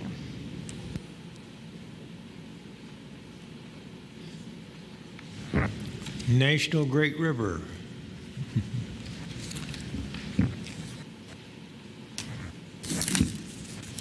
Gary, Gary. Kevin, I know this request for the comparison between last year's budget numbers and the current year budget numbers has been on the table for a few weeks. I was waiting until we got the audited numbers for last year. The auditors have looked at these numbers, so if you look at the last year budget allocations, I think those numbers are correct, even though they're not yet certified by the auditors. I wasn't really sure where we were going with this. I guess I'll just make 2 or 3 points. We've talked about the concept of moving towards budget neutrality. You also have a draft version of our evolving long-range plan, and that calls for approaching budget neutrality in a 1 to 3 year period.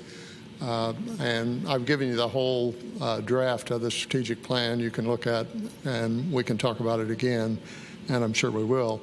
But on the budget sheet, I guess a couple of things that I'd like to point out is that the way in which we are able to move towards budget neutrality is through increasing grants and contracts. And so if you look at last year's grants and contracts number and compare that to this year's grants and contract numbers, we have a significant increase, and we're working aggressively to make that number grow over the coming years. We also are looking at reducing our contractual services from 1 year to the next in order to help us to achieve a number that's closer to budget neutrality. So those are the two things I would point out. I think this can only be a starting point, because I don't know for sure what you want, but whatever you do want, we will provide. What's an example? What are contractual services? Like, what's included in there? Well, contractual services would be like the MC contract that we just talked about a little bit ago. We have contractual services out, and we're moving more contractual services to grants and contracts so that they do not impact the state appropriation or the Lewis and Clark contribution. You can see that the Lewis and Clark contribution went from 646 or whatever it is down to 325 proposed for this year, and we'll hopefully we can work through a negotiated number for next year as we see what increases we have in grant and contract revenues.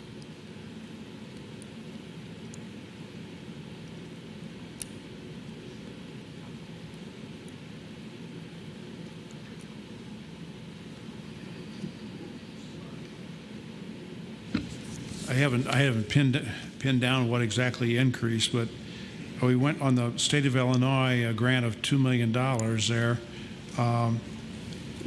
And on that column, we spent $1,675,000 last year, and it looks like the budget's calling for $1,860,000. Is that, you think that $1,860,000 is probably what it's going to be? I mean, and if it is, then couldn't we have maybe cut down on something so that, which would have been less money that comes out of Lewis and Clark's pocket? I guess the short answer is that the actual receipt of the state of Illinois appropriation is in a delay process. So right now, for example, and you can see that by the budget, we're actually spending still last year's state appropriation. So, and that's because the current state appropriation has not been received. There's always that delay. So that's part of the issue, and conceivably, depending on how that flows this year and next year, your hypothesis would be exactly correct. We could reduce the Lewis and Clark contribution. So if I understood you correctly, what you're saying is there on the in the left-hand column there, that $1,675,000, that really isn't the final spending number for fiscal year 2019. You're going to spend more than that. So, for 2019, no, Mary's shaking her head. No, that is the figure, but okay. We carried over. But the funding, well, the carryover is the funding. There's a difference between the $2,000,008 up there and the $1,675,000, right? That's the carryover. Is that right? Okay. That's right. Yeah. And that's currently being expended while we wait for the state money to show up. That's appropriated for this year. Okay. All right. Well, I think I made my point. Is that we're spending more money, almost $200,000 more money in 2020 than we did in 2019. So. Well, Kevin, I think it's this has to be a starting point, and I think we need to discuss it in greater depth. And as I indicated, you made a lot of progress, really. I mean, going from 640 down to 325. I mean, hope that's a big jump. Well, I agree, and I think we can do even better. I guess I would still argue that there is a benefit for the college having some financial relationship with National Great Rivers. I don't think it should be a freestanding kind of entity. I think that relationship is important because, as we talked at the last meeting, there are a lot of returns to students, and I think it enriches the educational environment for the college. So I want to continue to be able to make that argument. I mean, you may not agree, but I think it plays an important role. So having a Lewis and Clark financial contribution of some level, I don't know what that level should be, and we could certainly discuss that, but I believe that's really important to keep that relationship. Now there is, as you well know, and we've talked about before, a community college indirect cost related to HR, related to building maintenance, related to this budget information. Those are all indirect costs, and so our indirect cost return on grants and contracts, as that increases, at some point I would hope that would completely offset the community college costs for these indirect items like building maintenance or that column, the column, Lewis and Clark column, is actually direct costs, doesn't it? Yeah.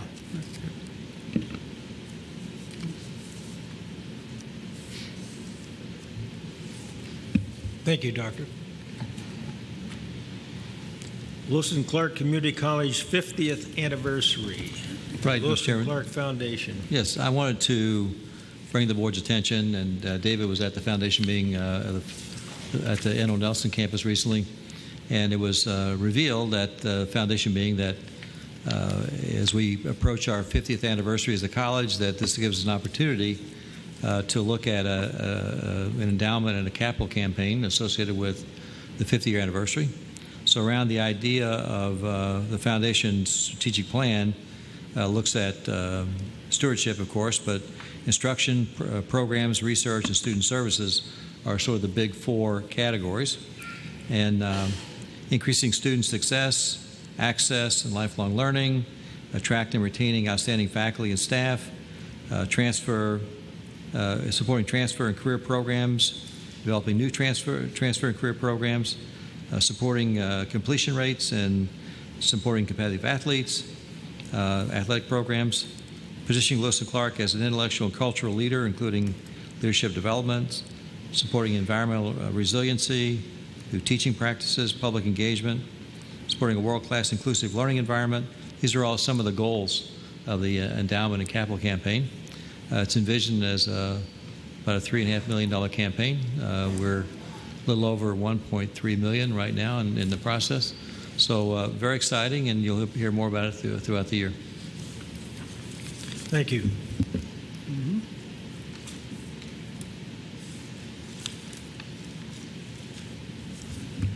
Are you going to tell us about the September 21st event, Dr. Chapman?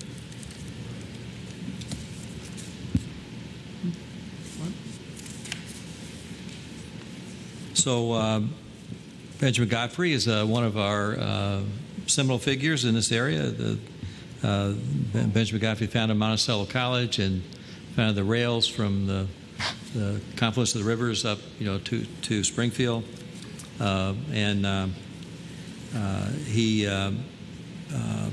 So September the 21st at 2 o'clock on a Saturday, there'll be a gathering of people just behind the chapel.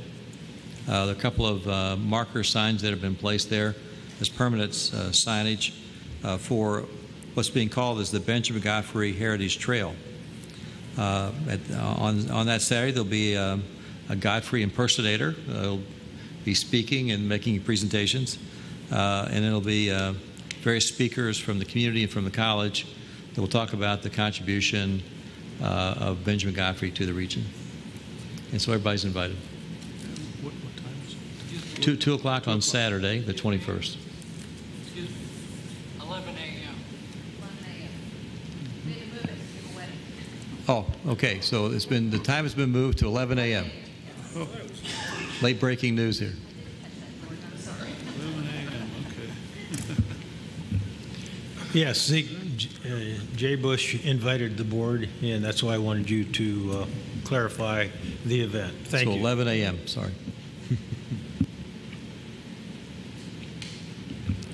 Next, action items. Approval of grant. What? Oh, never mind. Sorry.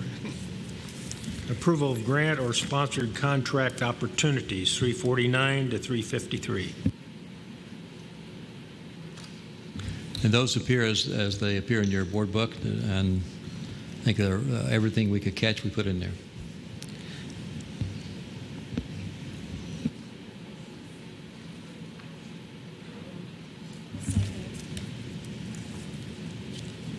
Okay, motion has been made and seconded to approve the grant-sponsored contract opportunities.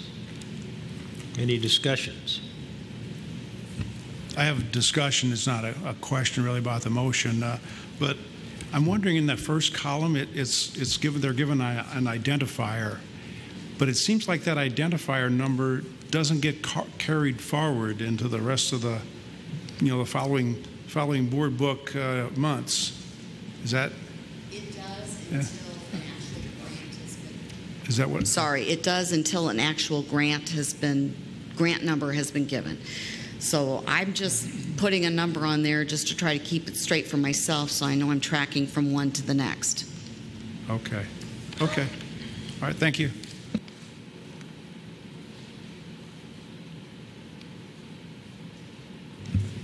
Any more discussion? If not, call for the vote. Watson? Yes. McCain? Yes. Hyan? Yes. Johnson? Yes. Rust? Yes. Hanfelder? Yes. Next item is the 2019 Emerson Excellence in Teaching Award. And Dean Jill Lane is here, and Dr. Lane. Hi, I'm here tonight to ask for board approval of the Rank and Promotion Committee's 2019 nomination for the Emerson Excellence in Teaching Award to Chrissy Chapman, who's a professor of reading and writing at Lewis and Clark. Emerson has been doing this in the region for about 30 years, and each year they award 100 outstanding teachers with the Emerson Excellence in Teaching Award. Lewis and Clark has been participating in this for about 20, I think this is the 26th year that we've been participating. This is one of my favorite kinds of board items to present because it's establishing recognition for excellence in teaching, and I think we all know the most important work that we do on Lewis and Clark's campus is teaching and learning, and it's the magic that happens in the classroom. And I have a lot of faculty here tonight, and I love all of you. You're all my favorites, but I really want to take a minute to give kudos to the person who's receiving this award tonight.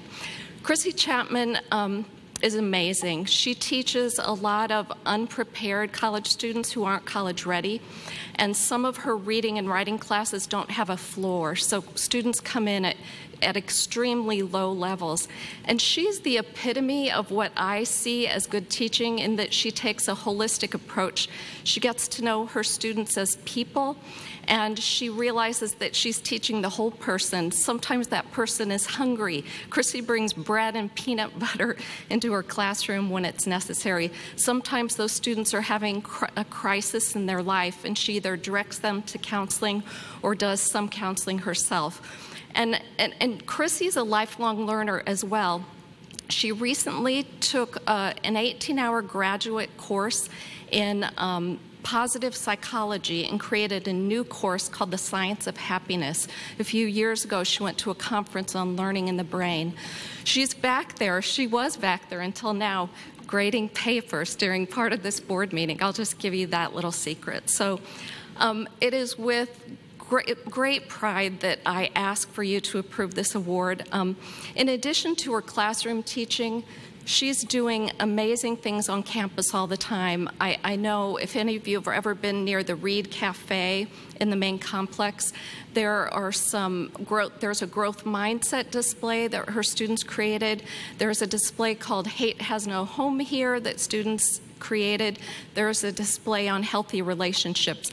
So she teaches content, reading and writing, by getting students really interested into what's going on in their own lives. She's working on a project called Send Silence Packing about high suicide rates among college students.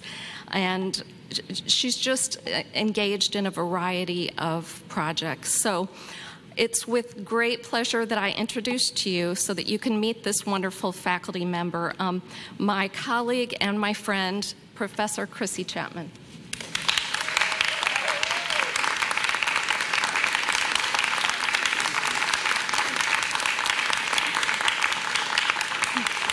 Thank you. Thank you. I feel like I won the Academy Award with that introduction. Thank you.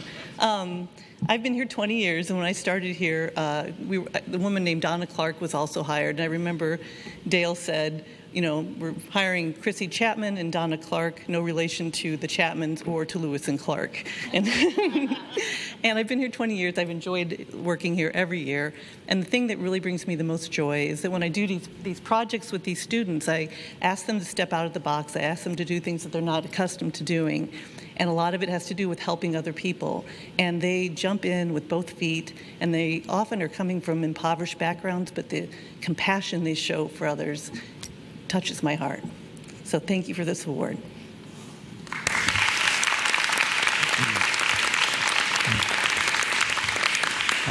Sue, do we need a first and second on that?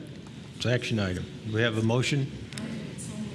Brenda moves, and do we have a second? Bob seconds. Okay. I guess no further discussion. I just have one comment I was going to make, if you don't mind, Mr. Chairman. So I remember when Chrissy Chapman was hired, she was in the Peace. She had been in the Peace Corps. So one of the sort of standard questions I would ask people is like, "So what's the hardest thing you've ever done?" And you know, people give you a variety of answers. And so she said, "Well, let me think about this. I inoculated 4,000 chickens one time when I was in Ghana or whatever it was." So she's had quite a few experiences.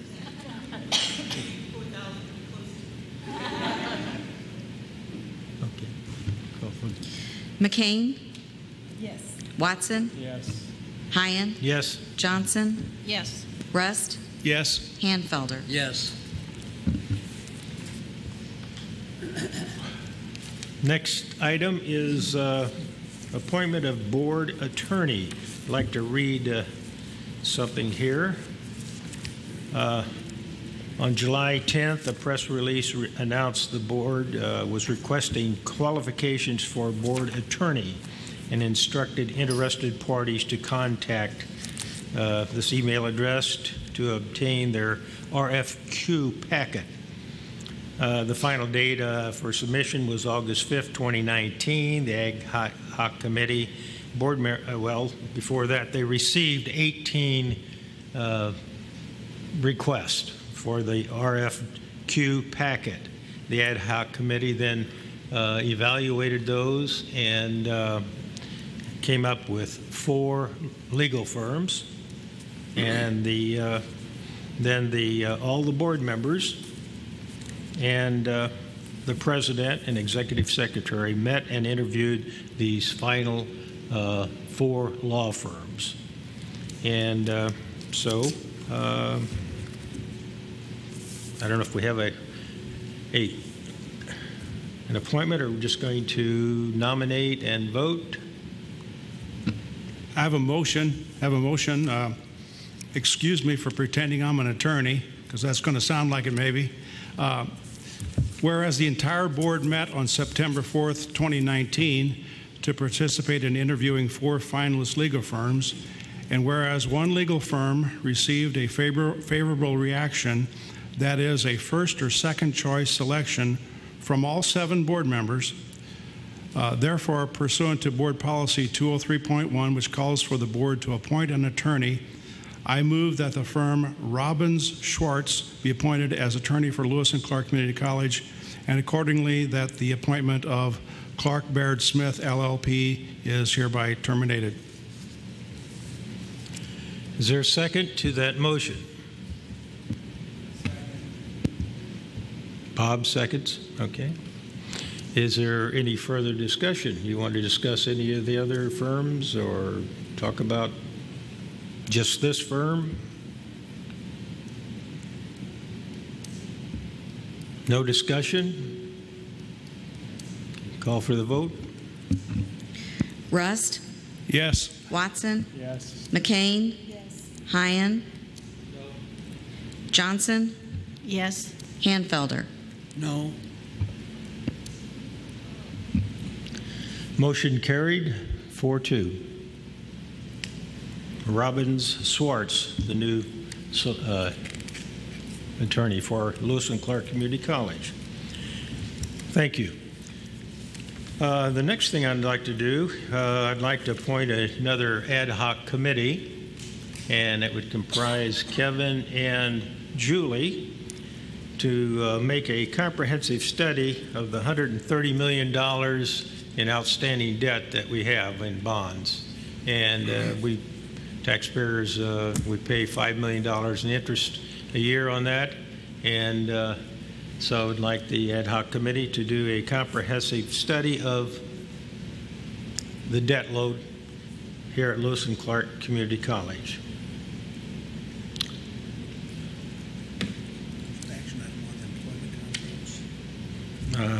It doesn't say here. Okay. The next thing, we changed the Board of Trustee meeting location to the Elmer atrium here, Trampy building.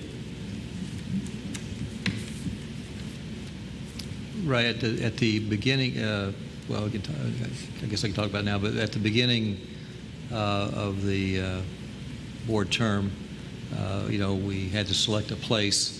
So each month now, because we're having it here and not at the at Erickson Hall, we have to make a formal declaration and put it in the paper and all that. So by passing this action tonight, then this will become the permanent place for the board meeting until we say otherwise.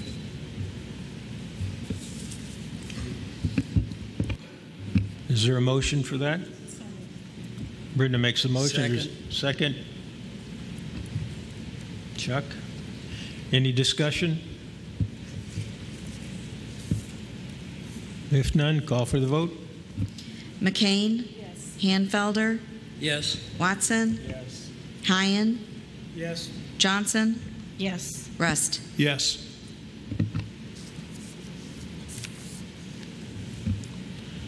I think that concludes the formal.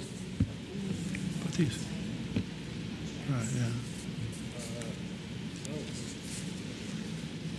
There's a. Well, it's this right here. Yeah. Okay, the last, okay, an add-on here. Okay, we need to approve a one-year agreement for 3 managers of the TRIO programs, Upward Bound and Talent Search. Is that correct? That's correct, yeah. Okay. And they're on the kind of a federal fiscal year, federal program, and so, their contracts did not come through at the same time because of the federal status. Is there a motion for that? Brenda made the motion. Second? Second by Bob. Any discussion? Call for the vote. McCain? Yes. Watson? Yes. Hyen? Yes. Johnson? Yes. Rust? Yes. Hanfelder? Yes. I think that concludes the formal business. The next item on there is public comment. And if there's any public comment, the chair passes the gavel to Kevin Rust. Is there any public comment? If 3-minute limit on. Okay. Sam Roberts.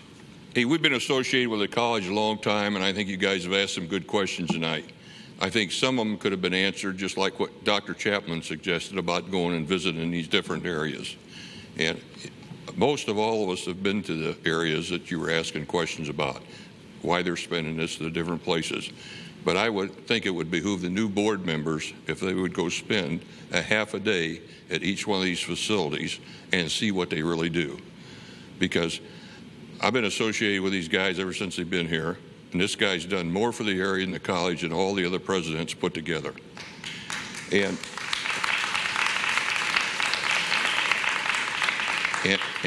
I understand your job is to save money and keep us going, but please go visit those facilities, see what goes on there. It's all for the betterment of humanity and mankind, and we owe that to them. Thank you.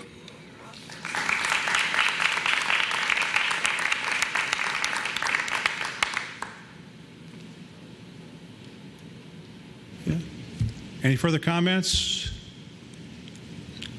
Okay, if not, we're adjourned.